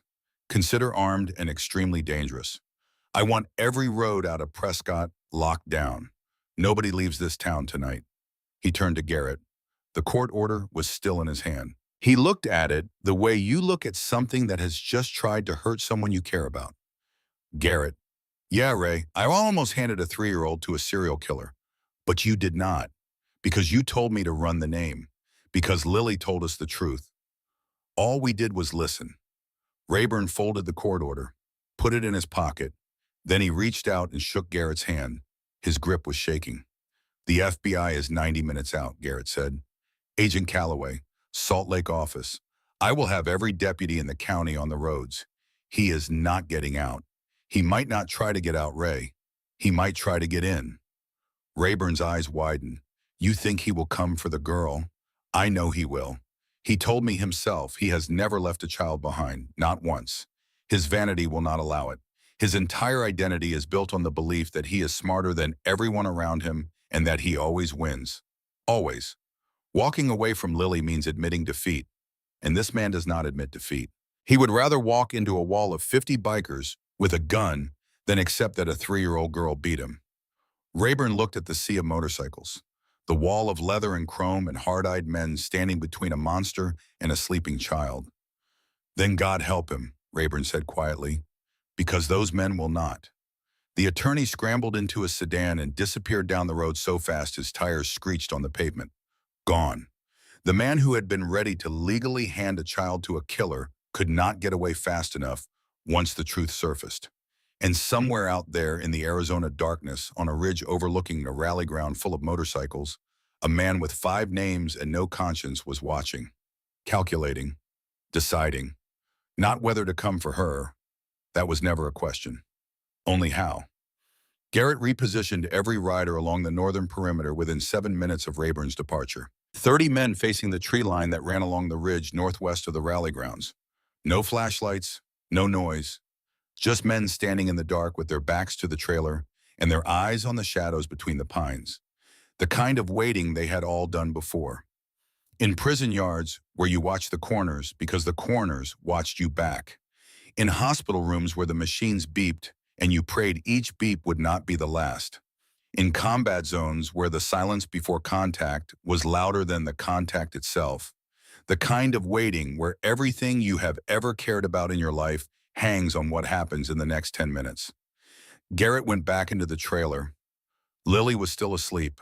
Nora had not moved from her side. Reverend Dutton sat with his hands folded and his lips moving in silent prayer. The kind of prayer that does not ask for miracles, but simply asks for enough strength to survive whatever comes next. It is done, Garrett said. Rayburn knows. Roads are blocked. Calloway is coming. And Warren Nora asked, he is out there, on the ridge, watching. Lily stirred. Her eyes snapped open the way they always did without transition, without the gentle surfacing that other children enjoy. One moment she was under. The next she was fully present, scanning the room, reading faces, measuring distance to the door. 19 months of captivity had rewired her sleep into something closer to a soldier's combat nap than a child's rest.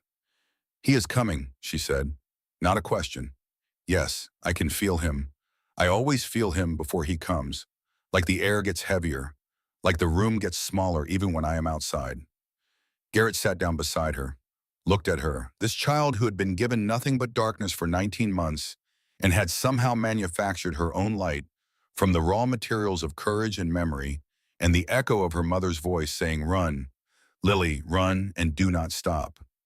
Are you scared? She asked him. No, why not? Because you are still here and Nora is still here and Briggs and Sawyer and Reverend Dutton. You are all still here. Nobody ever stayed before, Lily said. Her voice was steady, almost too steady for someone who had not yet turned 4. Everyone always left. The foster family before the Whitfields gave me back after 3 weeks. Before that, another family gave me back after 9 days. They always said it was not my fault. They always said I was a good girl, but they always gave me back. We are not going anywhere, Lily. Promise, promise. Garrett's phone buzzed, a text from the unknown number. He opened it and his jaw tightened. You cannot keep her. I see everything. I always see everything. He showed it to Briggs, who had come back inside. Briggs read it and his face went flat and cold and hard. He is watching the trailer right now. Another text came through. I see you moved your men north. Smart. but you left the east approach thin, only 4 men covering a 40-yard gap. Garrett's blood dropped several degrees. Warren was not just watching, he was analyzing their positions in real time, reading their formation the way a general reads a battlefield, counting men, identifying weaknesses, calculating. Another message: I will not come through that gap. Of course you will reinforce it now. But I wanted you to know I see everything. He is on that ridge, Briggs said. Elevated position with a clear sight line to the entire rally grounds. Garrett keyed his radio. All positions reinforce east approach. 4 additional riders now. Then his phone rang. Unknown number. He answered it. Mr. Holden. Warren's voice. Calm, conversational. The voice of a man ordering a drink at a bar where he knows the bartender by name. That was dramatic earlier. The sheriff. The database search. I will admit I did not expect that move from a motorcycle mechanic. Most people stop trying long before they reach the part where the real name matters. Where are you, Warren? Close enough to watch you reinforce that gap. Close enough to count your men. Close enough to see the light in that trailer window where Lily is sitting right now. She is not yours. She has been mine for 19 months, Mr. Holden. I chose her. I took her. I shaped her. Everything she is now, the way she reads people, the way she calculates danger, the way she runs and hides and survives, that is my work. I built those instincts. You tortured a 3-year-old child. I trained her. There is a difference. Her parents were soft people living soft lives in a soft house with an unlocked door. They would have raised a soft child who would have grown up believing the world was safe. I gave her the truth. The world is not safe, and she is better for knowing it. You gave her nightmares and zip-tie scars and 19 months of starvation. I gave her survival skills. She is the strongest of all my children. She runs harder. She fights longer. She never gives up. That is because of me. From inside the trailer, a small voice cut through the darkness like a blade drawn from a sheath. No, it is not. Garrett turned. Lily was standing in the trailer doorway. Nora was right behind her trying to pull her back inside, but Lily had planted her bare feet on the metal step with a stubbornness that no adult hand could move. She was looking past Garrett, looking into the darkness toward the ridge where she somehow knew Warren was watching, the way she had always known, the way prey always knows when the predator's eyes are on them. Lily, get back inside. No. Garrett heard Warren's breathing change through the phone, a small sound. The sound of a man whose certainties had just been disrupted. Come to me, Lily. Warren's voice shifted, automatic, reflexive, back to the warm fatherly tone he used like a tool. Come to Daddy. We are going home. You are not my daddy. Lily's voice was small, but it carried in the night air with a clarity that seemed to cut through distance, in darkness, in every lie that had ever been spoken over her. My daddy used to carry me on his shoulders and make horse sounds. My daddy sang me the butterfly song every night until I fell asleep. My daddy was kind, and he was gentle, and he smelled like fresh grass because he always played with me outside even when it rained. He would hold an umbrella over me and let himself get wet. She paused, drew a breath that was bigger than her entire body. My mama had a garden, sunflowers and tomatoes, and one rose bush that bloomed every single spring, no matter how cold the winter was. My mama called me her lily pad. My mama made pancakes on Saturdays, and she always burned the first one and laughed about it. My mama's last words were run, Lily, run, and do not stop. Her voice did not break. It held. The way a bridge holds when the weight is enormous, but the foundation is deep enough. She told me to run. So I ran. For 19 months I ran. And I kept running because my mama told me to. Not because of you, because of her. Everything strong in me came from her. Everything brave in me came from my daddy. You did not build me. You broke things inside me. Things I might not ever get fixed. And I am only 3. The phone went silent. 5 seconds. In. When Warren spoke again, the mask was gone, completely. What remained underneath was flat and cold and empty, and for the first time Garrett heard something in that voice that he had not heard before. Rage. Not the hot, explosive kind. The cold, deep kind. The kind that comes from a man whose entire identity is built on control, watching that control be taken apart word by word by a 3-year-old girl who weighs less than a bag of groceries. You ungrateful little. Garrett ended the call. He grabbed Lily and handed her to Nora. Inside. Now. Lock the door, Garrett. Now, Nora. The trailer door slammed shut. Garrett heard the lock click. He heard Nora speaking softly to Lily. He heard the sound of a child being held. Briggs. Garrett's voice was ice. Boss, he is on that ridge. He is armed. And she just shattered his ego in front of every man holding a radio on this frequency. He is coming. Not because it is strategic, not because it is smart, because she made him feel small. And a man who has spent 6 years believing he is the most intelligent person in every room he enters cannot survive feeling small. Then let him come. I want him close enough that there is no lawyer, no judge, no court order to explain why a man with legal custody is sneaking through a tree line at midnight carrying a weapon instead of walking through the front gate. Garrett radioed every position. All units hold. Nobody moves until I say. He is on the northwest ridge. He is coming to us. Let him come. The night went quiet, the kind of quiet that presses against your eardrums, the kind that happens before glass breaks. Then Briggs's voice, barely a whisper, crackling over the radio. Movement. Northwest tree line, 50 yards. One figure. Moving slow. Staying low. Copy. Hold. 30 yards. He knows the terrain, boss. He has been studying it. Hold. 20 yards. He stopped. He is listening. Warren was testing the silence. The way predators always test silence before the final approach. Pausing, reading the air, sensing whether the environment holds danger or opportunity, calculating whether the prize is worth the risk. He is moving again, 15 yards. He has got something in his right hand. Cannot make it out in this light. All positions hold. Nobody moves until I say. 10 yards, 5. And then Warren Keel stepped out of the tree line into the pale glow of the rally security lights. And Garrett saw two things simultaneously. The first was that the man had transformed. The blue button-down shirt, upward, and khaki pants were gone. Dark clothing from head to toe. This was not a father coming to collect his daughter. This was not a financial consultant returning from a business trip.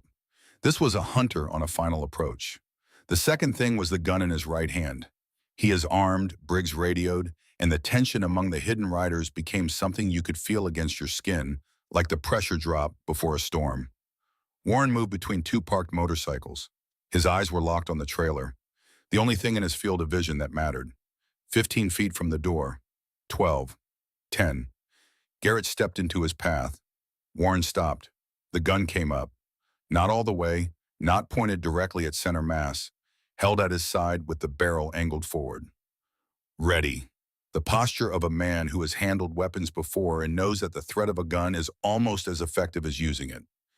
You should have taken the easy way, Warren said. His voice was stripped bare. No warmth, no charm, no performance. The last mask had been removed, and what stood in front of Garrett was the real man who had lived beneath every alias and every smile and every practiced expression for 6 years. Flat, efficient, empty. And you should have stopped. I do not stop, Mr. Holden. That is what people never understand about me. I am patient, I am persistent, and I finish what I start. Always. Not tonight. You have no idea what you are involved in. That child is mine. She has been mine since the moment I chose her family. Since the moment I rented that house 2 streets away and watched them through their own windows and learned that Daniel Prescott worked late on Tuesdays and Claire put Lily to bed at 7:30 with the butterfly song. Since the night I walked through their unlocked back door and did what needed to be done. Garrett's hands trembled, not from fear, from the physical effort of not closing the 6 feet between them and ending this with his bare hands.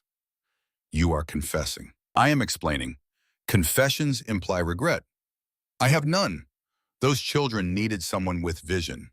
Their parents were ordinary, small people living small lives, raising small children for a small world. I gave those children something their parents never could have: purpose, structure, discipline. You gave them cages and zip ties and blindfolds and 19 months of starvation. I gave them the tools to survive.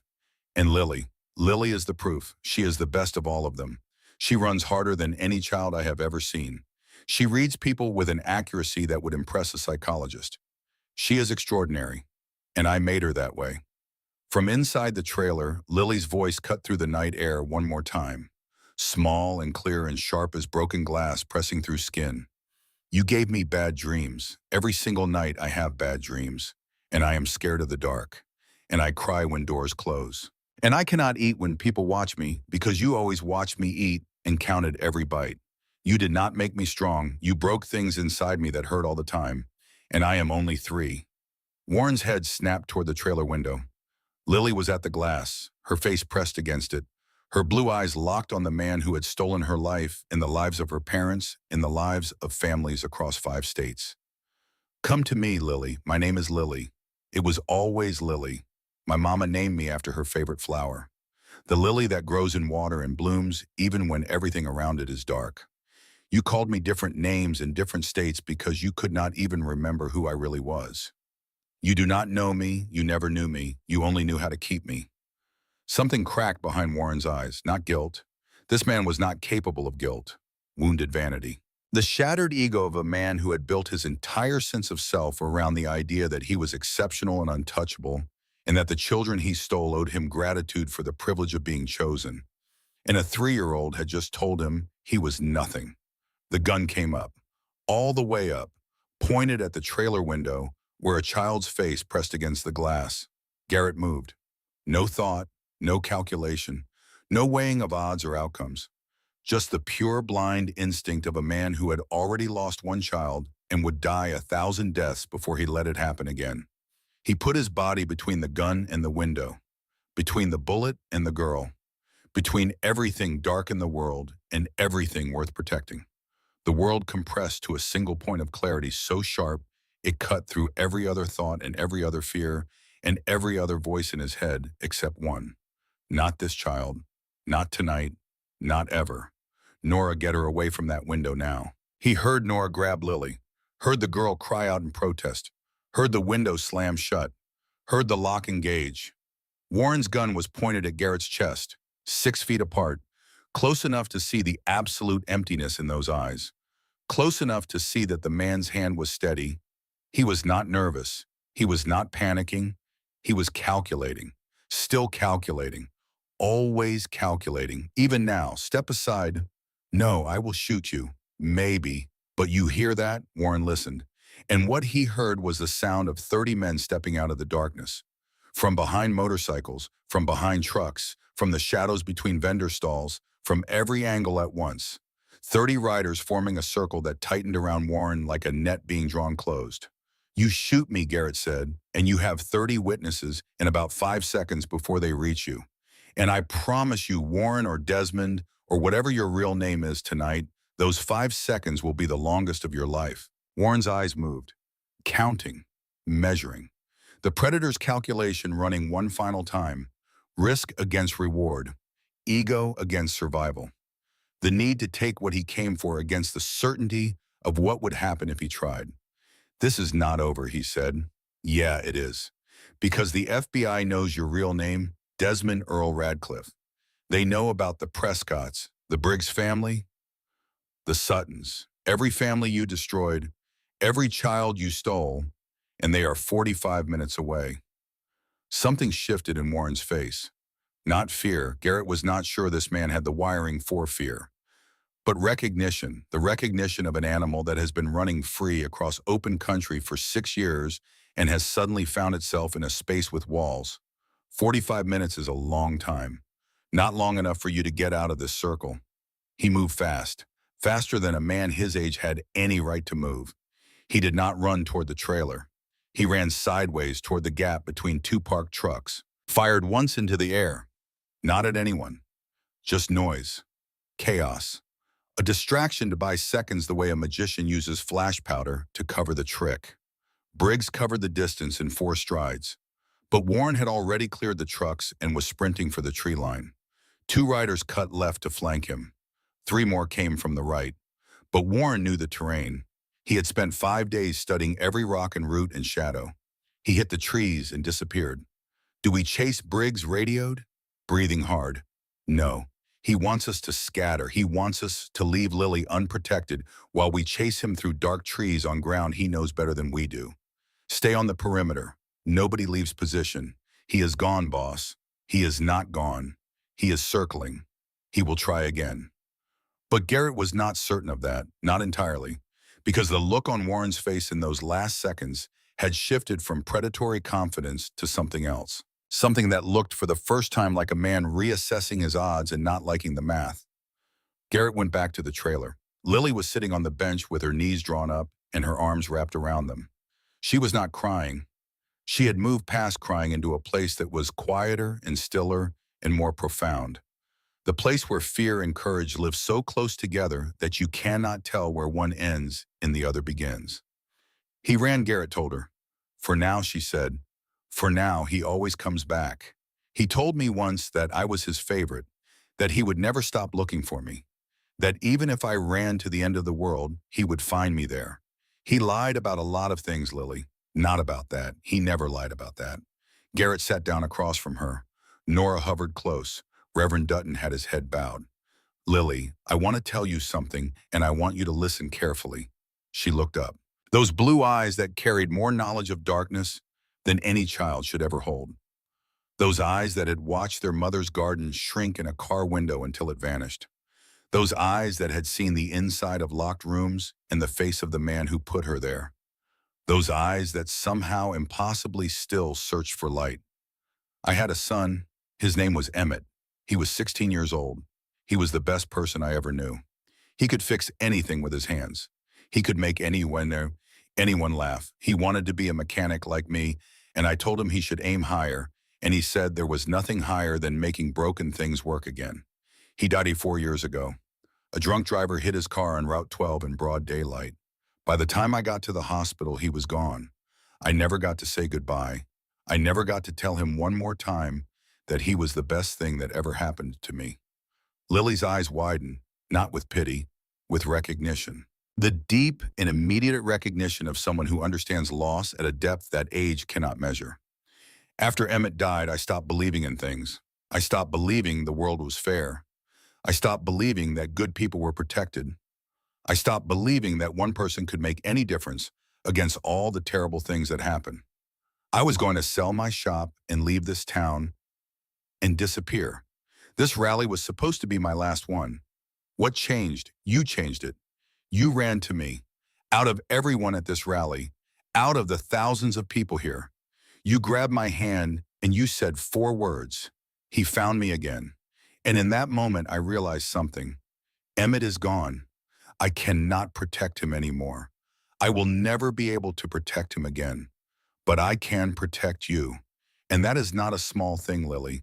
That is the biggest thing in the world. Lily's lower lip trembled, a single tremor that ran through her like a current. You miss him every day, every single day. I miss my mommy and daddy every day too. I know you do. Does it ever stop hurting? Garrett thought about lying, thought about saying yes, it fades. Time heals everything. All the hollow words that people had poured into him after Emmett, like water into a cup with no bottom. No, he said, it does not stop, but it changes. The hurt becomes something else. It becomes the thing that keeps you going. It becomes the reason you fight for people who cannot fight for themselves. It becomes the fuel that keeps the engine running when everything else is broken down. Your mommy and daddy loved you, Lily, and that love did not die with them. It is alive in you. It is the reason you kept running. It is the reason you never gave up. It is the reason you stood at that window tonight and told that man the truth about who you are, even though you were terrified. That was not Warren's training. That was your mama's love. Mama said love is like a flashlight. Even when it is really dark, it shows you where to go. Your mama was right. Nora was crying silently, her back turned, her shoulders shaking with the effort of containing something that could not be contained. Reverend Dutton had stopped praying. He sat with his hands folded and tears running freely into his white blonde beard. Sawyer burst through the trailer door. Calloway is 15 minutes out. 2 FBI vehicles. Rayburn is closing from the south with every deputy he has. And Warren, nothing. No movement on any road. No activity at the motel. His SUV has not been spotted. He is in those trees, waiting or running. No, not yet. He has not given up on Lily. He cannot. Walking away from her means admitting he lost. And this man has never lost. His entire sense of self depends on never losing. Garrett's phone rang. Unknown number. He answered it one last time. That was dramatic. Warren's voice. Calm again, almost bored. The gunshot was theatrical. I apologize. You are apologizing for firing a weapon near a 3-year-old. I am apologizing for losing composure. I am usually more controlled. You bring out the worst in me, Mr. Holden. You and that extraordinary child. Where are you, Warren? Close enough to hear the sirens, and Garrett could hear them too. Distant but growing, coming from the south. FBI. You have won this round, Mr. Holden. I am honest enough to admit that. This is not a round. This is the end. Nothing ends. The thing about me, the thing that makes me different from every fugitive the FBI has ever chased is that I do not act on impulse. I plan, I wait, I watch. And when the moment is right, I take what I want. You are going to spend the rest of your life in a cage, perhaps. Or perhaps I disappear again. New name, new face, new city. I have done it before, not this time. A pause, the sirens were louder now. Closer, tell Lily something for me. Tell her I am proud of her. She is the only one who ever made it this far. The others stopped trying after the second escape, but Lily, she is special. She always was. You do not get to be proud of her. You do not get to claim anything about her. She survived you. That is not your achievement. That is hers. Goodbye, Mr. Holden. For now. The line went dead. Garrett keyed his radio. Briggs, he is northwest, elevated position consistent with the ridge. He can hear the FBI sirens, which means he is calculating his exit right now. On it, Rayburn's voice broke in on the sheriff's frequency. 2 units going up the fire road. If he is on that ridge, we box him in. Calloway's voice came through next. He had patched into the local frequency. He will have a vehicle stashed along that fire road. Escape route. He always has an escape route. He has been planning exit strategies since before he arrived in Prescott. The sirens grew louder. FBI from the south. Deputies from the east. Riders holding every other angle. And somewhere on that ridge, a man who had murdered families across 5 states was running out of room for the first time in 6 years. At 3:17 in the morning, Rayburn's radio exploded with noise. A deputy on Highway 89 north of Prescott had attempted to stop a vehicle registered under the name James Whitford, one of Warren's known aliases. The driver had accelerated through the checkpoint. A pursuit was underway. For 23 minutes, Garrett and Lily and Nora and Briggs and Sawyer and Reverend Dutton sat in that trailer and waited. Lily held Garrett's hand with both of hers. Nora held Lily's other hand. Reverend Dutton prayed out loud for the first time all night, his deep voice filling the small space with words that felt older than language. At 3:40, Calloway called. We got him. Garrett closed his eyes. Pursuit ended on Highway 89 north of Chino Valley. He lost control on a curve and hit a guardrail. He is alive. He is in custody. Federal custody. It is over. You are sure. He is in handcuffs in the back of a federal vehicle surrounded by 4 agents. He is not getting out. Not tonight. Not ever. Garrett put the phone on speaker. Lily Calloway said. His voice had changed. Softer. The voice of a man who had been chasing darkness for 2 years and was finally speaking to the reason why. He is caught. You are safe. Lily did not speak for a long time. She sat very still, holding Garrett's hand and staring at the phone as if the words might rearrange themselves into something different if she took her eyes off them. Then she turned to Garrett, and for the first time since she had crashed into his legs at the motorcycle rally, terrified and starving and hunted and alone, Lily Ann Prescott let herself truly cry. Not the quiet survival tears she had taught herself to swallow. Real tears. The kind that shake your whole body and steal your breath and make sounds that come from somewhere deeper than your throat. The tears of a child who had been holding herself together with nothing but her mother's last words and her own impossible courage for 19 months and had finally been given permission to let go. Garrett held her. Nora held them both. Briggs stood in the doorway and let tears run down his face without making any effort to stop them. Sawyer closed his laptop and put his head in his hands. Reverend Dutton said amen, and outside 50 riders stood in the Arizona night and listened to a little girl cry. Not from pain, not from fear, from the overwhelming, earth-shaking, bone-deep relief of being free. Lily did not sleep for the rest of that night. None of them did.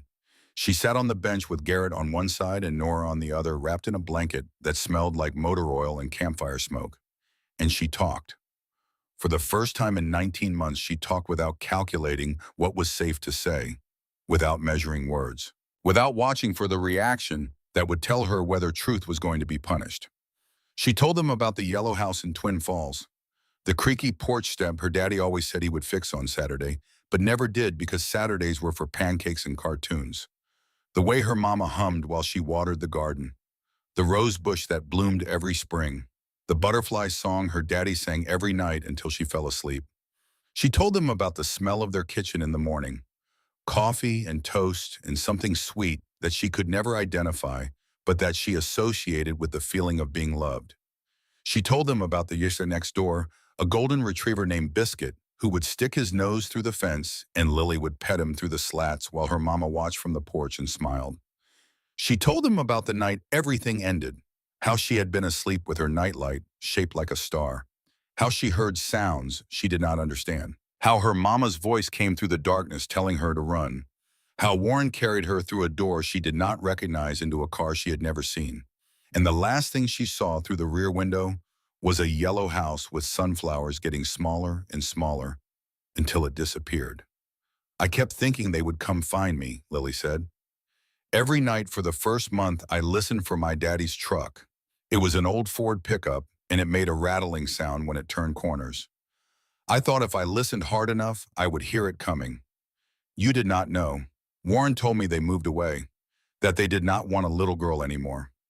I believed him for a while because I was only 18 months old when he took me and I did not understand how things worked. Then I got older and I stopped believing him. But by then it did not matter because I was already gone and I did not know how to get back. She told them about the rooms, different rooms in different states, some with windows, some without, some where she could hear other children crying through the walls, some where the only sound was the lock turning and the footsteps walking away. She told them about learning to be quiet, about learning that making noise brought consequences, about learning to eat slowly because fast eating meant the food was taken away, about learning to sleep with one eye half open because sleeping deeply meant being moved without warning. She told them all of it, every terrible thing, every dark corner, every locked door, and with each sentence her voice grew steadier and her eyes grew clearer, and the weight on her small shoulders grew lighter, because for the first time in 19 months, the weight was being shared. At 6:14 in the morning, Calloway called. His voice was raw from a night without sleep, but carrying something new. Something that sounded like justice finally taking a breath after being held underwater for years. Desmond Earl Radcliffe is in federal custody. He has not stopped talking since we put him in the car. He is proud of what he did. He is giving details voluntarily. Dates, locations, methods. He wants credit. He wants us to know how clever he was. His own vanity is building the prosecution's case more effectively than my entire team could have managed in a decade. The other children, Garrett asked. He gave us locations, 3 houses in 3 states. We have teams moving on all of them right now. They are alive, Lily said from the bench. She had been listening. She always listened. He does not hurt the children. Not the way he hurts the parents, the children he keeps. He locks them up and controls them and moves them around and tells them nobody is looking for them. He told me we were his collection, like dolls on a shelf, special things that belonged to him. Calloway was quiet for a moment, processing the fact that the most accurate intelligence he had received in 2 years of investigation was coming from a child who had not yet celebrated her 4th birthday. Lily, everything you have told us tonight has been accurate, every single detail. You have given us more actionable information in one night than my task force gathered in 2 years of work. Does that mean I helped? That means you saved lives, including your own. By noon, the news found Prescott. Satellite trucks lined the main road. Reporters pushed microphones toward every biker they could reach. Nobody talked. Not Garrett, not Briggs, not a single rider. They formed a media wall as effective as their physical one, keeping cameras away from Lily with the same ferocity they had used to keep Warren away. Then Calloway delivered the news that made Garrett sit down on the trailer step and put his head in his hands. We found them, all 4 children, alive. Lily put down her sandwich, her fourth meal of the day, each one a small miracle of ordinary food eaten without fear, and went still. Owen Briggs was in a basement apartment in Reno, malnourished but alive. Mia Sutton was in a rural property outside Casper. The two others were together in a house near Sacramento, all of them damaged, all of them traumatized, but breathing, hearts beating, alive because a 3-year-old girl ran on bloody feet to a stranger and told the truth. "Can you tell them Lily says hi?" she whispered. "Can you tell them the bad man is gone? I will tell them personally." "There is something else," Calloway continued. In Radcliffe's files, he kept detailed background research on every family he targeted, past and future. In his current planning documents, we found a file on a family in Portland, Oregon, a couple with a 4-year-old son. He had already rented a house 3 blocks away. He had already begun surveillance. The family was scheduled to be his next target. If we had not caught him tonight, they would have had approximately 2 weeks before he made his move. The trailer went silent. Lily looked at Garrett. "We saved them too," she said. "A family we do not even know." Garrett could not speak. He nodded. That was all he could manage. "There is one more thing," Calloway said. "In Radcliffe's file on your family, Lily, he noted that your mother had a sister, Meredith Ward, lives in Spokane, Washington." Lily went absolutely still.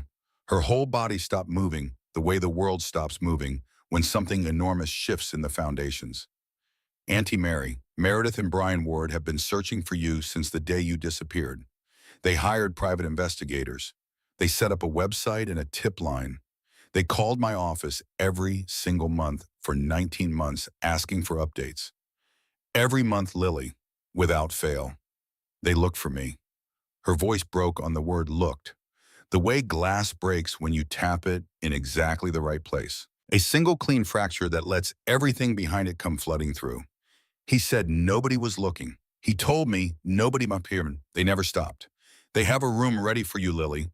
It has been ready since the week you went missing. They kept it ready because they never stopped believing you were coming home." The video call that evening shattered every person in the trailer. Meredith's face appeared on the screen, already crying before a single word was spoken. Brian beside her, one hand on his wife's shoulder, the other pressed flat against his own chest, as if trying to keep his heart from breaking through his ribs. And their daughter Ella, 7 years old, holding a small, stuffed bunny with one floppy ear. Lily, Meredith breathed.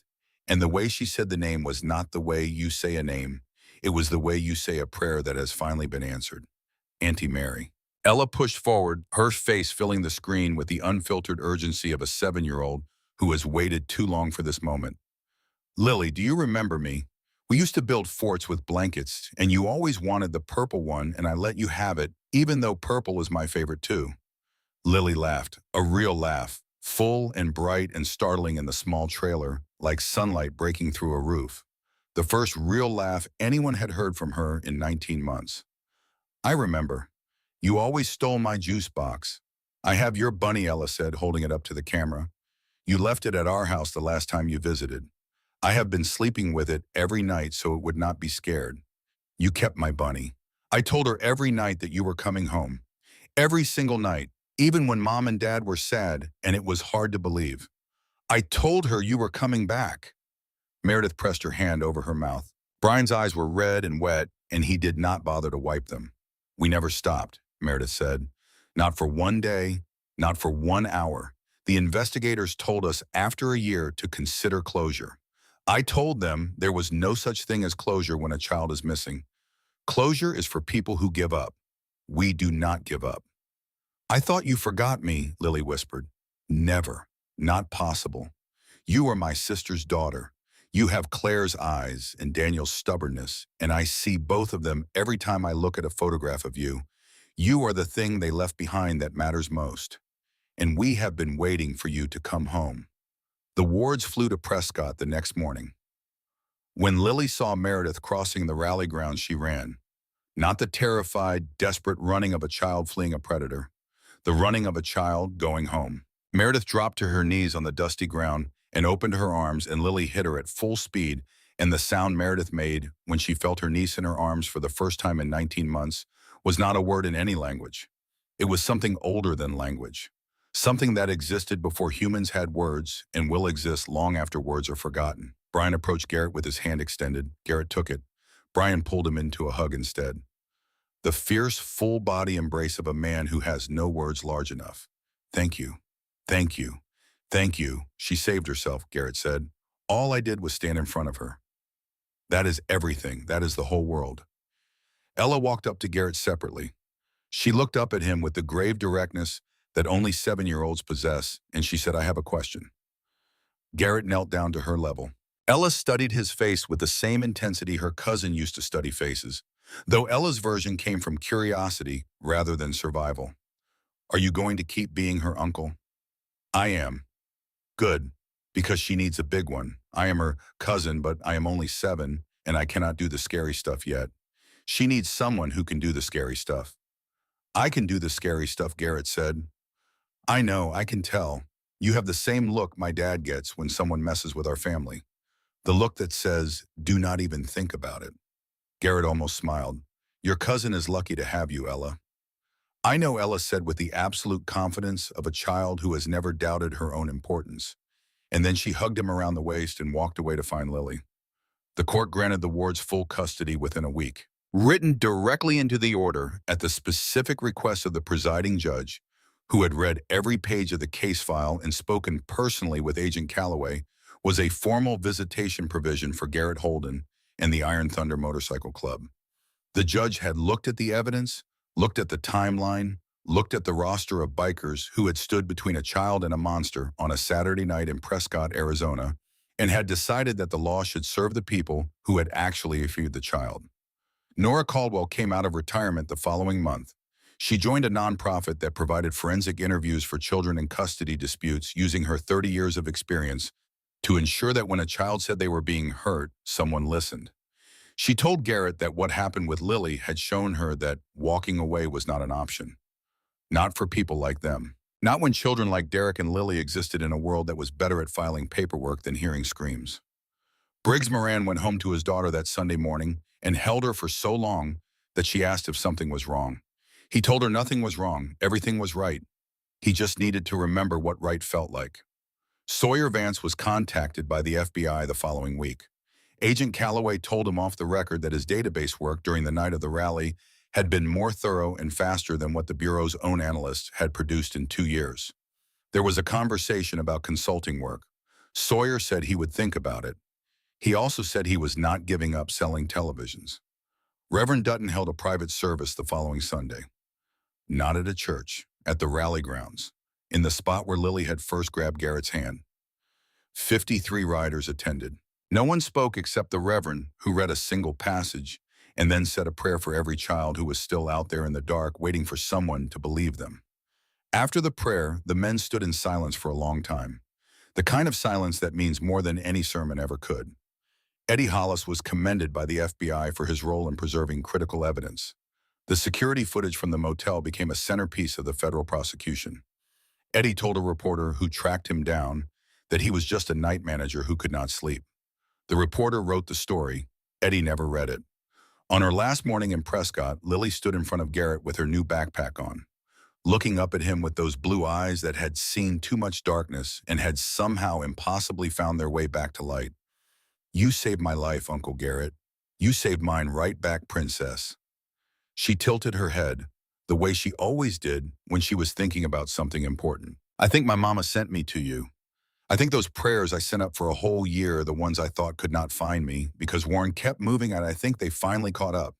And they did not land at a police station or a hospital or a school. They landed at a motorcycle rally because that is where the people were who would not let go. Garrett had to look away for a moment, had to breathe through the thing that was building in his chest. I think your mama would be proud of you, Lily. I think your Emmett would be proud of you too. The words hit him like a wave he did not see coming. He knelt down and pulled her into a hug and held her, and for a moment the two of them existed in a space where a broken man and a rescued child had somehow given each other the thing they needed most. She had given him a reason to stay alive. He had given her proof that staying alive was worth the effort. She turned to the assembled riders, all of them standing in rows 53, men and women who had risked arrest and imprisonment and everything they had to protect a child they had never met before that night. Lily raised her small hand. Thank you for being my wall. Nobody spoke. Nobody could. 6 months later, the Iron Thunder Rally returned to Prescott, 10,000 riders from 24 states. They came because a story had traveled from chapter to chapter, state to state, coast to coast. The story of a 3-year-old girl who ran to strangers and found a family. Lily Grace Prescott. Holden, the court had approved the additional name at Garrett's request, and Meredith's enthusiastic blessing arrived wearing a tiny leather vest stitched with 2 words across the back. Angel's family. She hit Garrett at full speed, just like the first time. Except now she was running toward home instead of away from danger. She had grown. Not just physically, though. She had gained weight, and her cheeks were round, and her feet were in shoes, purple shoes that Ella had helped her pick out, and her hair was clean and braided, and her arms were bare in the Arizona sun, and the scars on her wrists were fading slowly.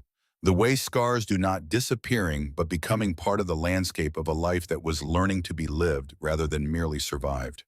She had grown in other ways. She slept through the night now most nights in a room painted yellow because Meredith had asked her what color she wanted, and she had said yellow like the house. She ate at a table with people who did not count her bites. She went to preschool and made friends and drew pictures that were no longer houses she had lost, but houses she lived in. She still flinched sometimes when doors closed too loudly. She still checked windows before she went to sleep. She still woke up fast, but the space between the flinch and the recovery was getting shorter. The nightmares came less often. The flashlight of her mother's love was still showing her where to go. Garrett had not sold the shop, had not left Prescott, had not disappeared. He had found in the weeks and months after that night that the purpose Lily had given him did not evaporate when she left with the wards. It stayed. It grew. It became the foundation for a life he had not expected to want. He started a fund for children in crisis situations. He partnered with Nora's nonprofit.